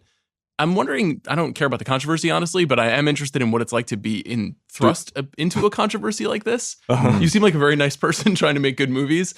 When you find yourself in a weird moment like that, what is that like? Well, yeah, it's always a little strange. I mean, I guess the with this movie, I think it was especially strange since, because the controversy, as I understood it, was revolving around the flag on the lunar surface, which again confused me because we do show the flag on the lunar surface several times, and then I sort of understood that it was a little more about actually seeing the flag the pole of the flag being physically planted, which Neil and Buzz did together. It took a long time for them to plant it in. And I guess, to me, it was what was important at that part of the movie, because it's not a movie just about Apollo 11. It's a movie about the 8 years that lead up to it. It's a movie about how we got there, not what we did once there. That once we were there, the emotional climax of the movie to me had to be, and this is purely an aesthetic consideration, not at all a political one, had to be Neil's private moments on the moon. Yeah. And so that's also why we don't, get into the experiments they conducted together or Buzz's famous words about magnificent desolation or anything like that. We just sort of stick with Neil. And I was fascinated by this very unknown part of the moonwalk, which is otherwise the most famous event maybe ever, which was Neil going off to this nearby crater by himself for about 10 minutes. And no one really knows what happened during then, what he did, because he never told anyone about it. He wasn't on comms. And the idea of someone going all the way to the moon, which is itself such a lonely journey, and but then taking the time to be truly alone on that surface. I don't know, there was just something both poignant and poetic and even tragic about it for me, and especially learning what he was going through at that time, those 8 years of his life. I mean, the unfathomable amount of loss and grief that as a human being he must have been going through in that short period of time. It just begged a lot of questions for me of what is going through your mind if you're coming off of that sort of time in your life and you're the first person standing on another celestial body, looking back at Earth. It almost felt like Orpheus traveling from our world to Hades, going beyond where mere mortals are allowed to go, going to, the undiscovered country, going to the underworld and turning back and looking back the other way. There was something it's real life and yet so mythological and fairy tale and fantastical that it felt like that's where the emotional climax of the movie had to lay. It seems like you can't make a movie these days without some sort of controversy. Yeah. That's kind of just what the internet is for at this point. It'd be like, how can we turn this into something? Well, in some way, the good thing is that, to take the silver lining approach is that, it was actually encouraging to me to sort of find, for example, how much people still have deeply emotional connections or associations with the moon landing. Yeah. You know, because I think that was something that we sort of struggled with as well while making this movie in terms of things we were worried about. Of how, how do you make this is 50 years ago almost. How do you make it feel relevant? How do you make it feel timely? And so to find that there still is this sort of visceral emotional connection, and some conspiracy people too. And yeah, I mean they're still out there too. Yeah, I've encountered some of that too. Since the movie came out, has anybody shown you new evidence of the conspiracy? So you missed the part in the movie where Kubrick comes over and tells them that to was my adjust favorite part. Yeah, yeah, you liked that, right? Yeah. No,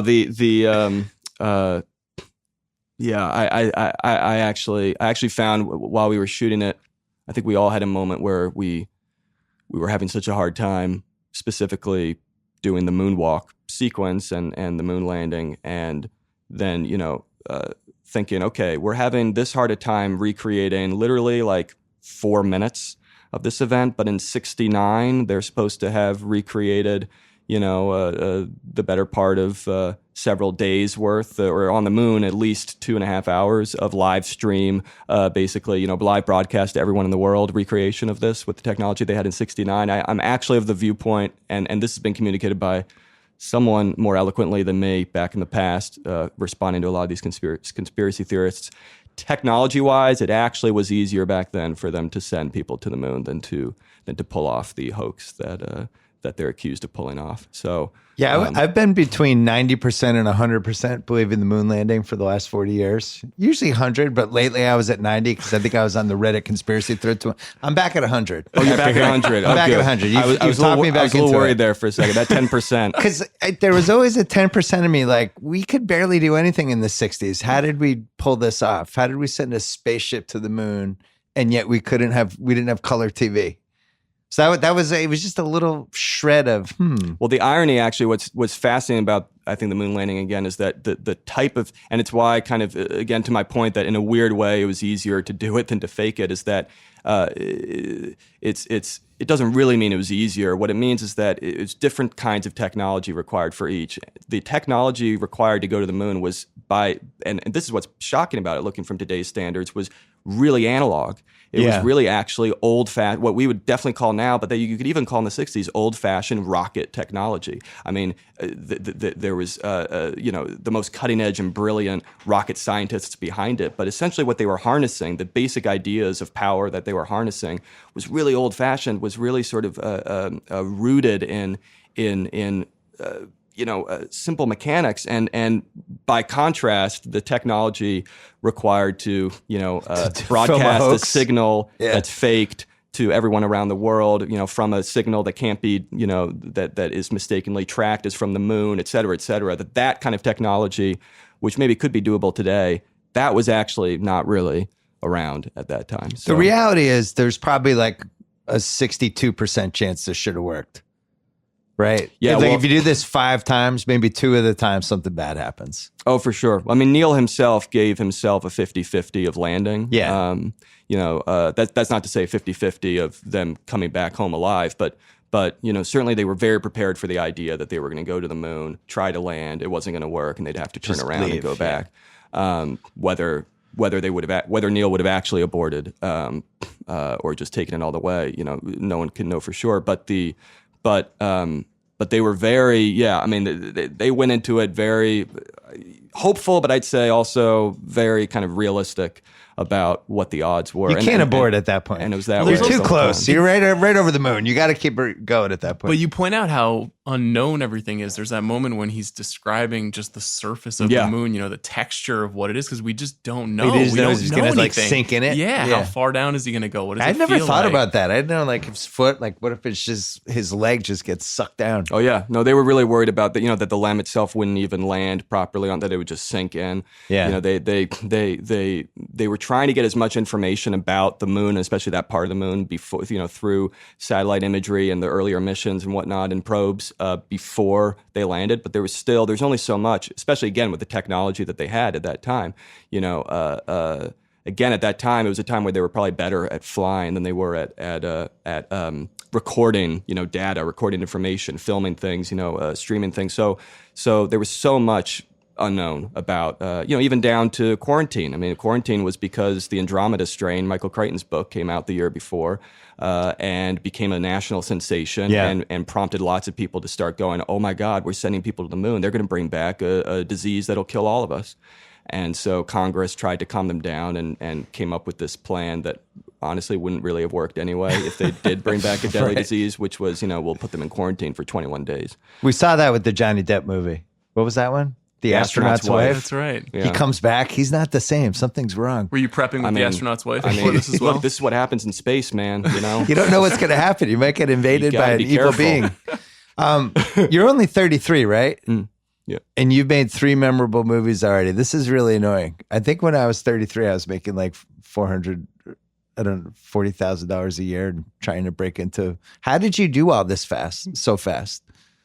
Because usually directors in their 30s is when it starts to happen, but you've already made stuff happen. Like, were you always one of those people that was ahead of the curve, or was it luck? No. What was it? I mean, a lot of it. I know that's a tough question, by the way, but I just like you're young. Tell us how you're a genius. A lot. No, but you're crazy young. Like, this doesn't really have a lot of parallels in the history of Hollywood. It's a lot of luck.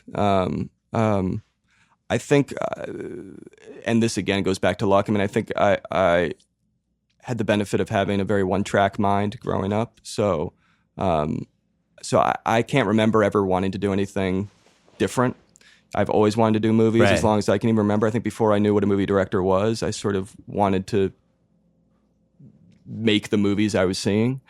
Initially, they were mostly animated movies, so I thought I'd be an animator, and I was drawing a lot and trying to figure out how animation worked. And then, it became live action movies. I wanted to do that, but basically, I always wanted to do this and nothing else. And so it meant I was sort of, when it came to being a normal, well-rounded kid, I maybe was lacking in certain other areas, and maybe still am. But at least, the benefit it gave me was never having that moment of doubt or uncertainty as to what track I want to. Like, I was going to make movies work no matter what, and I didn't know if they would work or when they would work, but it was all I wanted to do. It was all I knew how to do. Wasn't that what so there Paul wasn't a Thomas plan Anderson B. told us? Didn't he give us basically the same Very answer? similar story, yeah. It's like from age 16, he's just like, this is what I want to do. I don't want to do anything else. Oh yeah, Yeah. Well, I mean, And he started really young. Yeah, he so. started young too. Yeah. So maybe that's it. Very Lessons for the kids out there. If you're not doing this when you're Be singularly 16, focused. yeah, 16. Just Don't have throw a yourself life. in. Don't play sports, and just have a one-track mind. What about to the- the annoyance of everyone else? Quick break to talk about FanDuel. Football season is well underway. I already have major regrets about one of my fantasy teams and all of my daily fantasy performance. But here's the thing. The great thing about daily fantasy, you get another crack at it the next week. That's why I'm so excited to be playing on FanDuel. You get the excitement of researching and building your team each week, regardless of the outcome. It's never been more fun or easy to play. I've been playing in their Gridiron Pick'em contest every week. It's a free contest. All you need to do is pick winners, no spreads, then $10K split amongst the top pickers. Trust me, I've tried other DFS sites before. If you're not a fantasy expert, FanDuel clearly the place to play. Plus, new users get a $5 bonus when they make their first deposit. You can do it right now. Come play with me at FanDuel.com/BS. And while we're here, G Suite is a suite of cloud-based productivity tools that includes Gmail, Docs, Slides, Sheets, and Drive. These tools improve your work life, both in terms of your experience and the outputs you create. Hence their new campaign, Make It with G Suite. When you have 20 identical versions of a document labeled final and no clue which is the latest, make another version. Name that one final, right? Well, with G Suite by Google Cloud, a range of work apps like Gmail, Docs, and Slides let you make real-time updates to the same document without having to keep track of version after version of a project. And since all the tools are cloud-based, your whole team can access the same document and work on the same page at the same time. To find out more about G Suite's productivity tools, visit gsuite.com. Make it with G Suite by Google Cloud. Once again, gsuite.com. What about being in charge of, dozens of people at the same time and the human interactions you have to have with actors. Actors are difficult. Like, how do you learn that when you're in your 20s? Like, you're working with people like J.K. Simmons, who's been in there for 30 years. That's actually the trickiest thing of all. Is at least for me, for a natural introvert like me, I think is that aspect of it. I can only say I learned that by doing it. Yeah, and so I think. Even my student film days of kind of trying to rally the troops in those small circumstances, that helped prepare me for, doing the Whiplash short was the first time. I remember being terrified my first day on that set. That felt like my first real day, even though it wasn't the feature. It was literally just this short, but the short had been like enough money had been put together for the short, like $10,000 or something to have for 3 days, have, a real crew, and that was my first time not just working with my friends or fellow students with the camera on my own shoulder or something. It was my first time working with a crew. And so winding up on set, J.K. Simmons was in the short.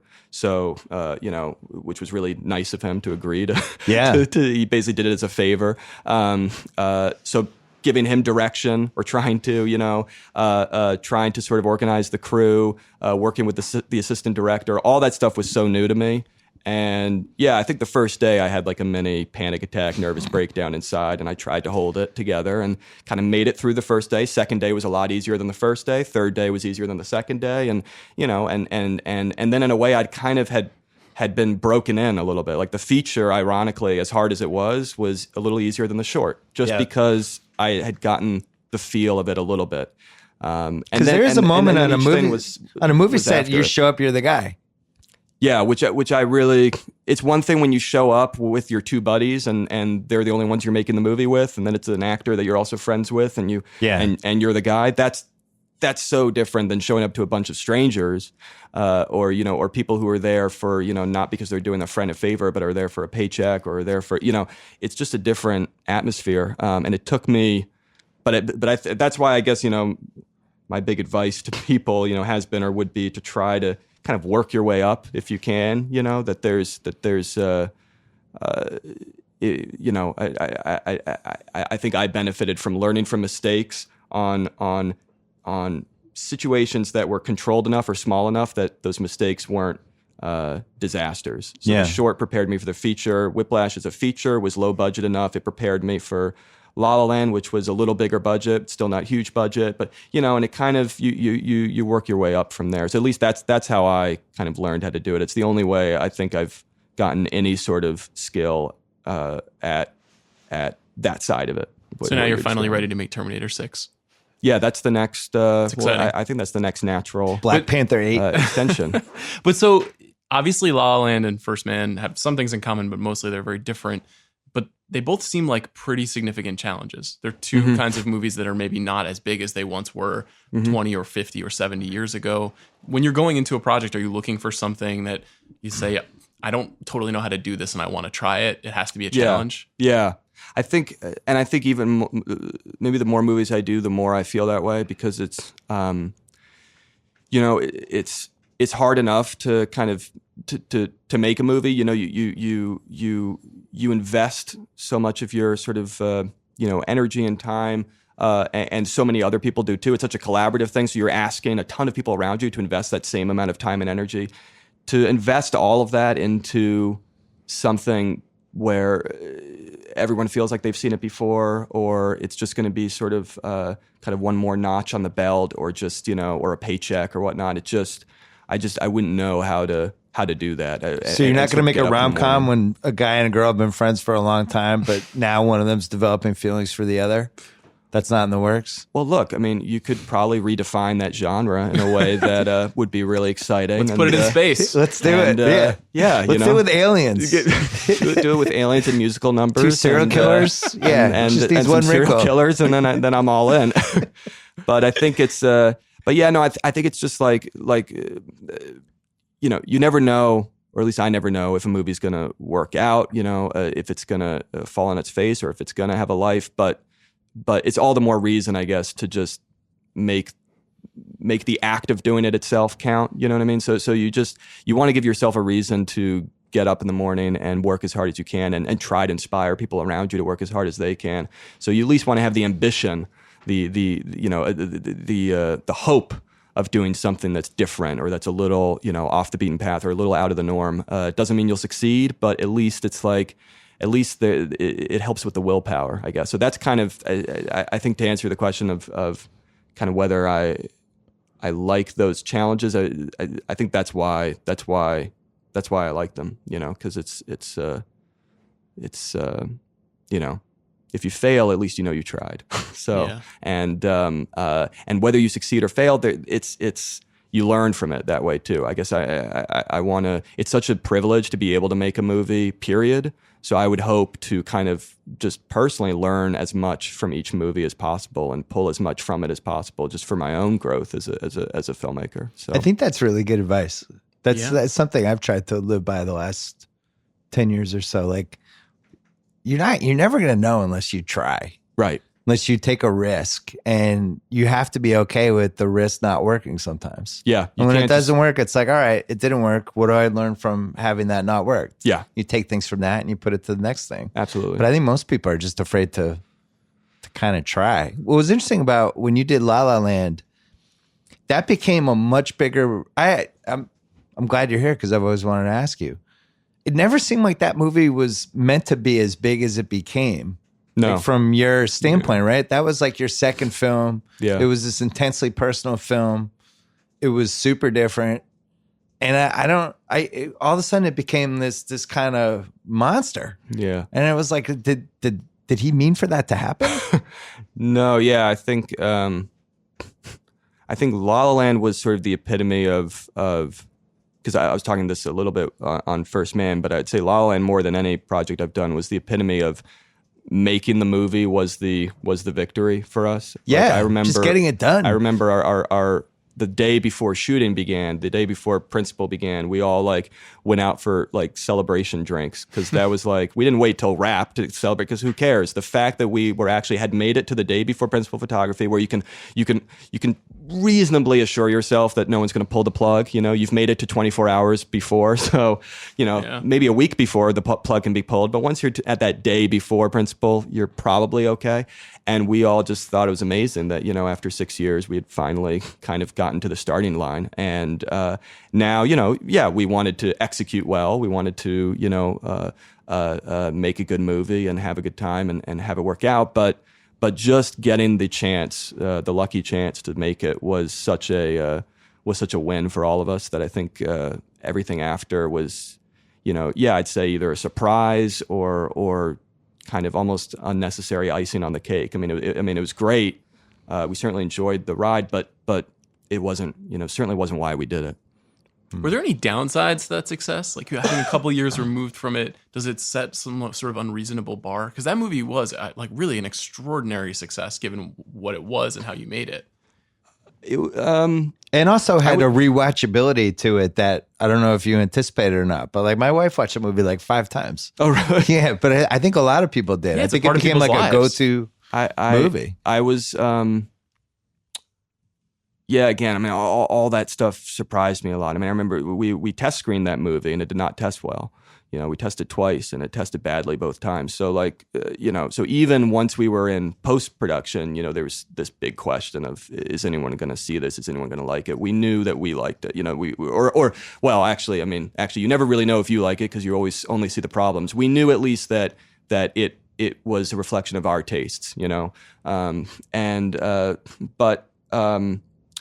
terms of going after from it, I mean, the good thing was that I was already working on First Man. If I had not had anything kind of in the pipeline, so to speak, and like, so kind of the La La Land release ends and then I'm left sort of standing with kind of an empty slate and trying to figure out what to do next, then I do kind of shudder at the prospect of what that would have been like. I'm not sure how I would have acted. I think the best thing I did for myself was to make sure I had something already in the pipeline before La La Land even came out. So as soon as La La Land was done, even while we were kind of doing the promotion and stuff, I was spending the other half of my time working on First Man and working with the writer on the script and working with Ryan on research and all that stuff. So that kind of helped funnel me and not be maybe not have so many of the negative consequences, as you say, can happen of what La La Land became. Well, then you ended up in the craziest moment in the history of the Oscars. But you're deep in First Man at that point. You're just able to transfer it. Thankfully, I was. Yeah. I was. We were, we hadn't started hard prep yet, but we had started crewing up, and the script was, being fine tuned. We'd started kind of traveling to meet members of the family and whatnot. So so that was all kind of, that train had sort of left the station a little bit. No one last minute tried to convince you to make another musical? No, It's happening right now. but yeah, He's getting emails. we did. We did joke that we would put musical numbers into First Man, but You kind of do. but it never. There's some musical but moments. there is a dance. Yeah. Yeah, we did think of that as that was going to be the closest we got, the closest that we doffed our hat to that genre. But no, ironically, Neil Armstrong himself was really into musicals. I mean, you'll remember there's a scene in the movie where they're kind of asking Neil about his, what he did in college, and learning that he did the musical review in college and all that. And I always wonder if certain people watching it think that that's just something that I sort of invented in order to be like an Easter egg to myself or something. I kind of cringe at the idea of that. Whereas the reality is Neil himself, that's all true to Neil. Neil was, I promise that wasn't my intervention. Neil was very much a musicals fan, a Gilbert and Sullivan fan, as it turns out. And who knows? Maybe if certain things had gone differently, he might have been the new Gene Kelly. New Sondheim, new Gene Kelly. Yeah, who knows? Do you feel like after, what's it been? How long has it been since the Oscars? Like a year and a half? That people don't even remember what happened anymore? They just remember something crazy happened? That they don't remember if you ended up winning or losing or... Also, because you won for Best Director. You also won. So it must have been doubly strange. Yeah, I mean, because that was my second time at the Oscars, and both times they've been very... and maybe it's because I grew up kind of, watching the Oscars on TV. So I sort of experienced the Oscars so many years as the thing that was seen on the TV box. So then actually being there, it was a weird kind of, felt like Pleasantville or Purple Rose of Cairo, or one of those movies where you sort of step through the proscenium and you're just kind of looking around, and it was weirdly like surreal meets anticlimactic meets overwhelming meets underwhelming. Like, it's all these things at once. I felt that both times I was there. So it's kind of, in a way, when weird stuff happens, as did happen, that night, it's almost weirdly in keeping with the surrealness. Like, I think it was maybe less of an utter kind of needle scratch shock for me than it was just sort of an outgrowth of. I mean, the Oscars themselves are very weird, and it helps to kind of be reminded of that sometimes. Yeah. That's what Kimmel said when I did the pod with him like 3 days later. Oh, yeah? We've been friends for a long time. And he didn't even really fully know how. I was like, this is like going to be in the first paragraph of when like you retire, and they'll be like, and he hosted the famous Oscars. And he's like, really? It's going to people will still care? And I'm like, yeah, this is going to be like the number one weirdest thing that happened at the Oscars. I am surprised that people still ask, but maybe it just needs to be one-upped. Maybe we just need to figure out some even weirder Let's do thing. it this year. Yeah. I know it can to be done. You need to wear a spacesuit to the Oscars. If they can land a man on the moon, they can find a weirder way to end the Oscar. How much thought do you put into the big picture part of your career? Because I've always found some directors, like, they just on to the next project, almost like Bill Belichick.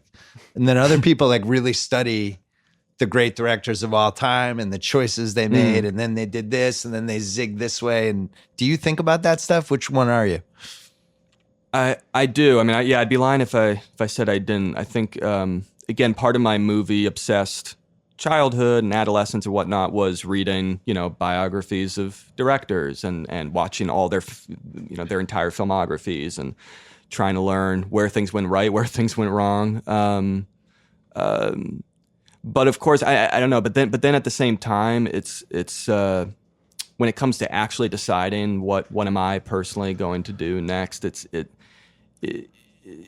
does at the end of the day just for me at least, boil down to just a gut level of what I'm feeling at that particular moment. Yeah. It's part of why I've had a hard time. I've been asked a lot with this movie, what made you want to do this? Especially, you're the musicals guy or movies about music guy, and why take this left turn? Why do a space race movie? And I've said various answers, but none of them probably really get at the real answer. The real answer is I don't really know. I just, for whatever reason, at that moment in my life, it grabbed me. Something in Jim Henson's book, something in the idea just grabbed me, and it was a new kind of affection I had for this material because I didn't grow up being obsessed with the space race or anything like that. I didn't really grow up wanting to be an astronaut. But it grabbed me, and I sort of went with it. And so as much as I try to think about the bigger picture, sometimes you can't. It only gets you so far, I guess. So you just go to what grabs you. Yeah, I mean. But do you have a That makes checklist sense. that's like, I need to make my war sense it. film, I need to make my biblical epic, I need to, Yeah, you got to make your war film. my war film. No, I not really. I will say that again, but I think this comes back down to gut level. That I usually tend to want to do something that feels at least tonally like the opposite of what I just did, and that's not at all kind of an intellectual reasoning. That's purely just emotional. Where so with Whiplash, I it felt right after Whiplash to do something kind of much more hopeful and romantic and sort of in love with love and with movies like La La Land. And then again, conversely, after La La Land, I think in some ways the confection aspect of La La Land helped inspire the opposite in First Man, going back to the sort of documentary route and trying to go gritty and grungy. So I think, it's as simple as you get a little tired of one kind of tone or one sort of mood and you want to switch it up. So Fast and Furious, you have your eye on, maybe. Fast 11?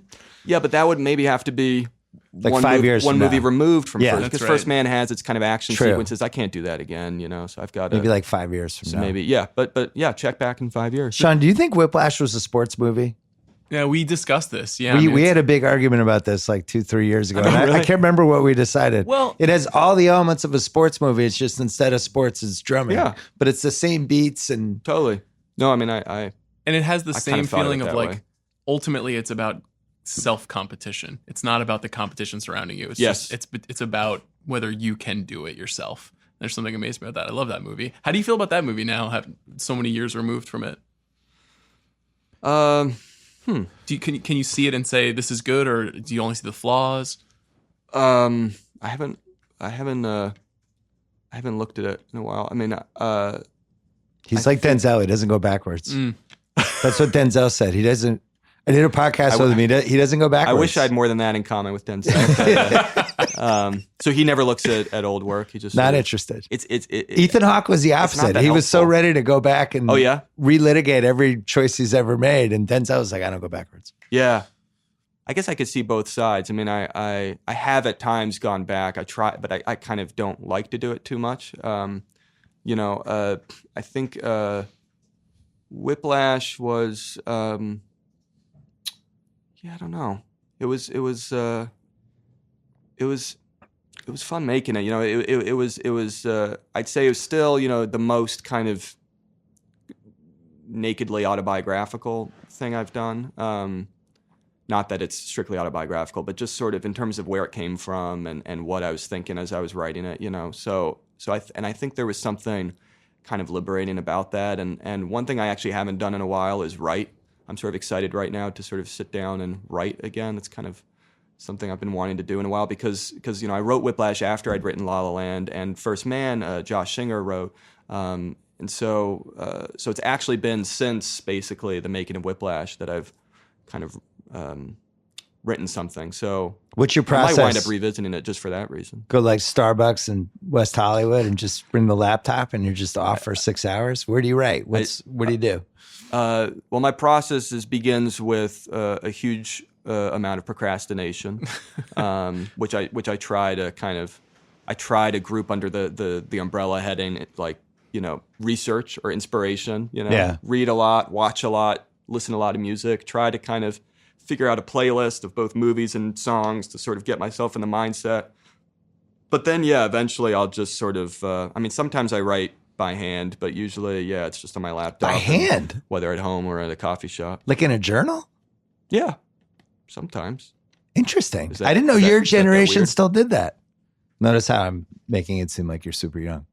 Well, sometimes... Under 35ers, they don't really Under use 35. the pen and pencils. The thing with the pen and pencil is that I guess what I'm always trying to do with writing is avoid the terror of the big blank page staring at you. The blank Word doc or the and blank final draft. Yeah, exactly. Something about the blank final draft or blank Word doc is sometimes more intimidating than just the blank loose scrap of paper you happen to have or a notebook.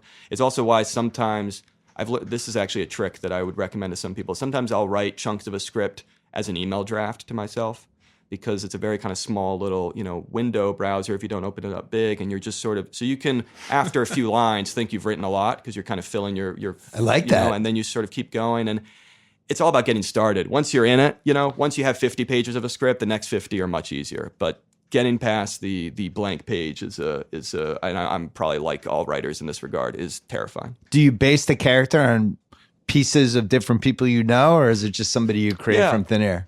No, yeah, it depends. I mean, certainly Whiplash, people were based oftentimes word for word on people I knew. Other times it's kind of composites. Some people I know, some movie or book characters, some just kind of all meshed in. A lot of times, obviously, there's a lot of me, and whether I like it or not. And in certain characters I write, certainly the Miles Teller character in Whiplash.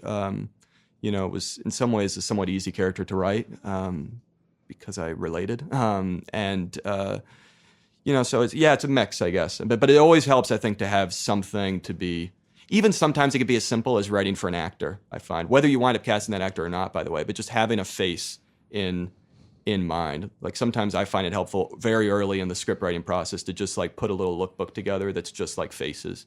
And it's either faces of, whether it's known actors or people out of fiction or historical figures or whatnot, you just kind of just to visualize a little bit of a gallery of faces. So you kind of are writing to, you're not just writing to a character name, on a final draft doc. You're writing to an actual flesh and blood human being, and then that can change completely. Yeah. When I first wrote J.K. Simmons' character in Whiplash, I was picturing a sort of basically someone I'd say James Gandolfini would have played, like a New Jersey Italian American, kind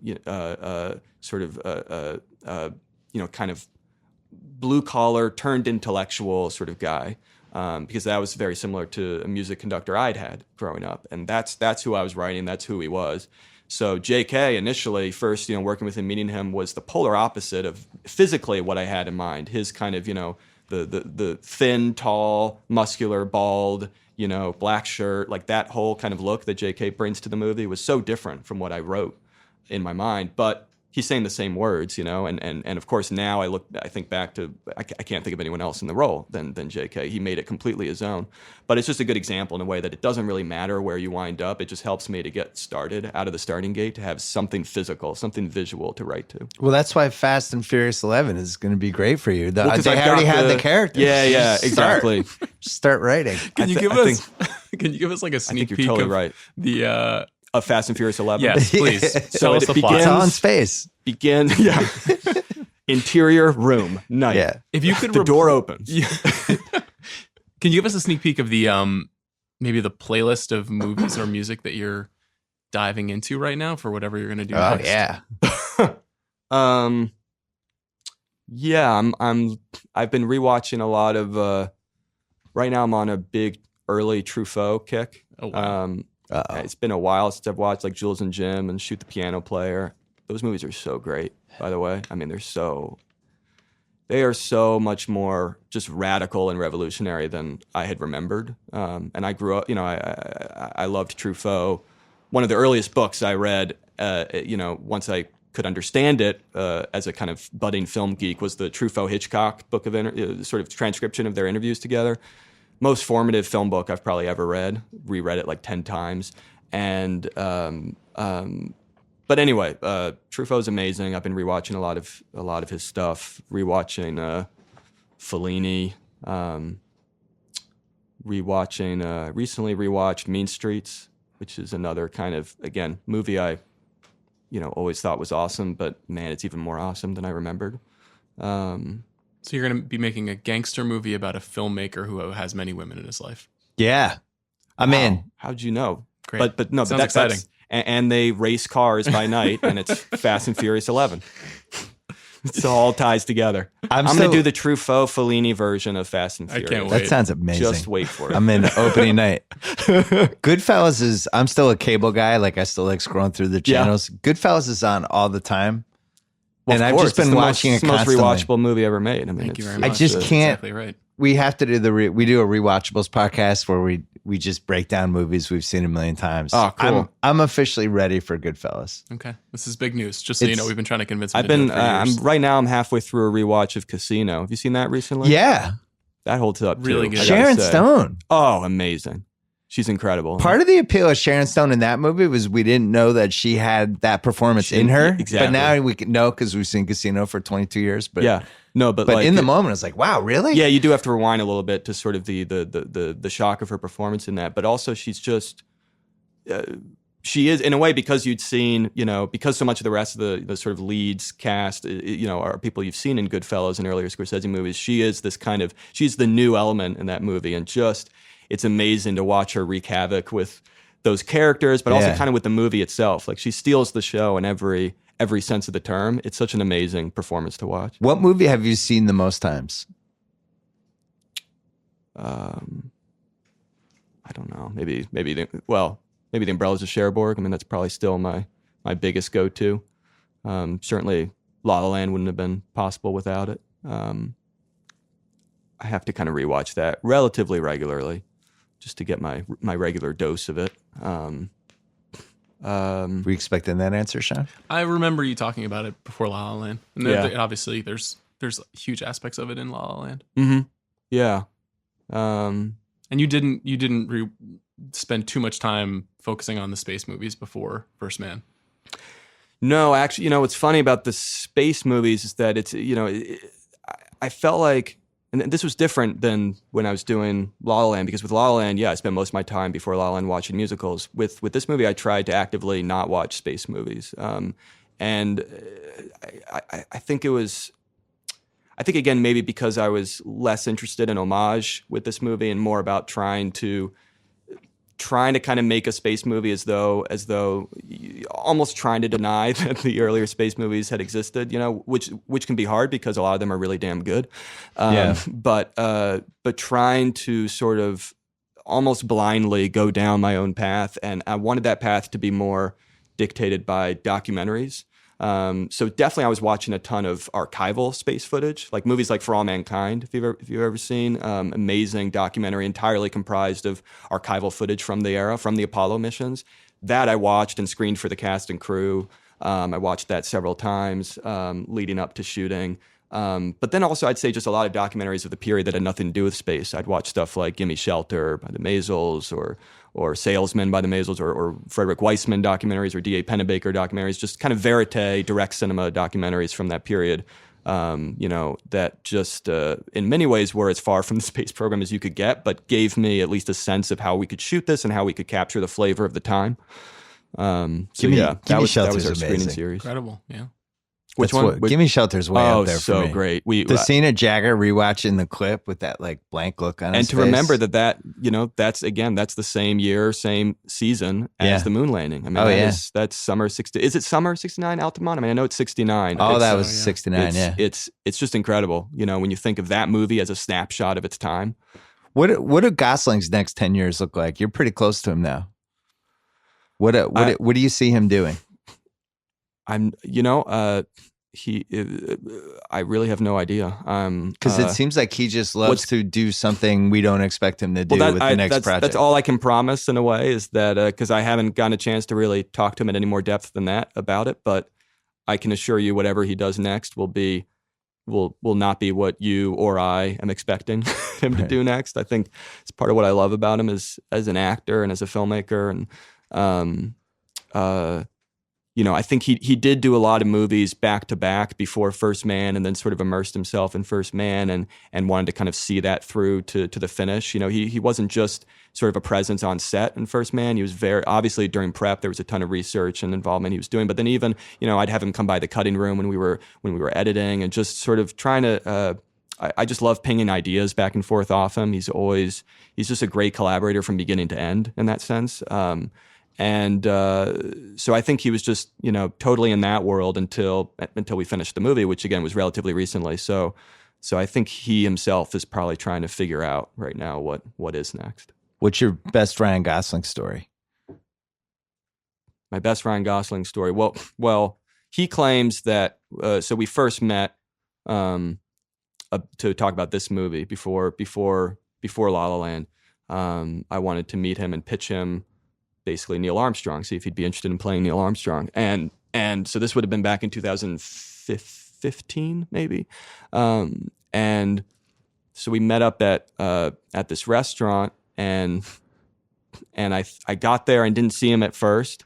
And then he, I guess, came from behind and tapped me on the shoulder, and I turned around. Now, he claims that I turned around in such a way that it made it seem on my face like I wanted to kill him. Like I was turning around to go, who the just tapped me on the shoulder. Yeah. Now, I argue with this claim a little bit because I think I'm a very, mild-mannered, sweet-tempered person. But he, I guess, saw like the rage of a bull seeing red in my face. and then I saw it was him. And again, according to Ryan, that dissolved and everything. But I think when people ask him like, so yeah, and what made you, want to, kind of take a chance on Damien and everything, and sort of kind of band up together, whether it was La La Land or First Man, at least I've heard him sometimes refer to that moment of, oh, well, we're either gonna, as he describes it, we're either gonna fight right now physically, or we're gonna make some movies together. It's gonna be one or the other. I think he That's likes a great the fighting story. spirit. He saw some edginess in you that he was attracted to. He was like, this is a guy I want to go to war with. Yeah, and I never wanted to break it to him that it was a completely faux impression, that this was a fleeting and false veneer. But hey, I'll take it. So you don't know what's next? I don't, but I'm sort of, just getting out of the First Man world. Looking at that and blank trying to final figure it draft doc. I'm trying to avoid that. This is why I haven't written a lot this year, and he's always like, when are you going to write something? And it's like, I don't want to stare at that blank doc anymore. So you got to take the Damien method of bringing a journal to a coffee maybe shop. like a playlist, journal. That's it. Maybe I got to bring pen and paper or back. do it as an email. The blank doc is just after so many years of it. Yeah. I get psyched out by it. Yeah. No, I'm with you. I thought that writing would get easier, as I did it more and more, it got harder. You can fill it up. It's just the process of going through having to fill it up. Oh yeah, becomes less fun like each time. Yeah. And you sense it when you're filling it with crap. It's like that's terrible. The delete button. Yeah. Is still, or the worst though is actually sensing that you're filling it with genius and then reading it back the next day and realizing it's crap. It's like, what was this? That's even worse. Those are very evocative feelings. Yeah, I feel like this is. I see you, and you're actually good. And you're. That hurts. Yeah, we all feel that pain. First Man. Good luck with it. I thought it was excellent. I can't wait to see it in the theater instead of my iPad. Thank you. Thanks for coming on. Thanks for having me. All right. Thanks so much to Damien Chazelle. Thanks to Van Lathan. Thanks to the one and only Joe House. Thanks to ZipRecruiter. Don't forget to go to ZipRecruiter.com/BS. Thanks to FanDuel. You get the excitement of researching and building your team each week, regardless of the outcome at FanDuel. Tons of ways to play, like the Gridiron Pick'em contest. Just pick winners, no spreads. 10K splits amongst the top pickers. I've tried other DF sites, S sites, and if you're not a fantasy expert, FanDuel is clearly the place to play. New users get a $5 bonus when they make the first deposit. Come play with me at FanDuel.com/BS. Don't forget to check out all of our great Preview Palooza contest content. I am fried. We've been doing content now for like 14 hours. I could barely speak, but we have some good stuff up there. Check it out on all the Ringer platforms. Thanks to all the Ringer team. Awesome day today. I'm proud of everybody. And we'll be back later this week on the BS Podcast. Until then.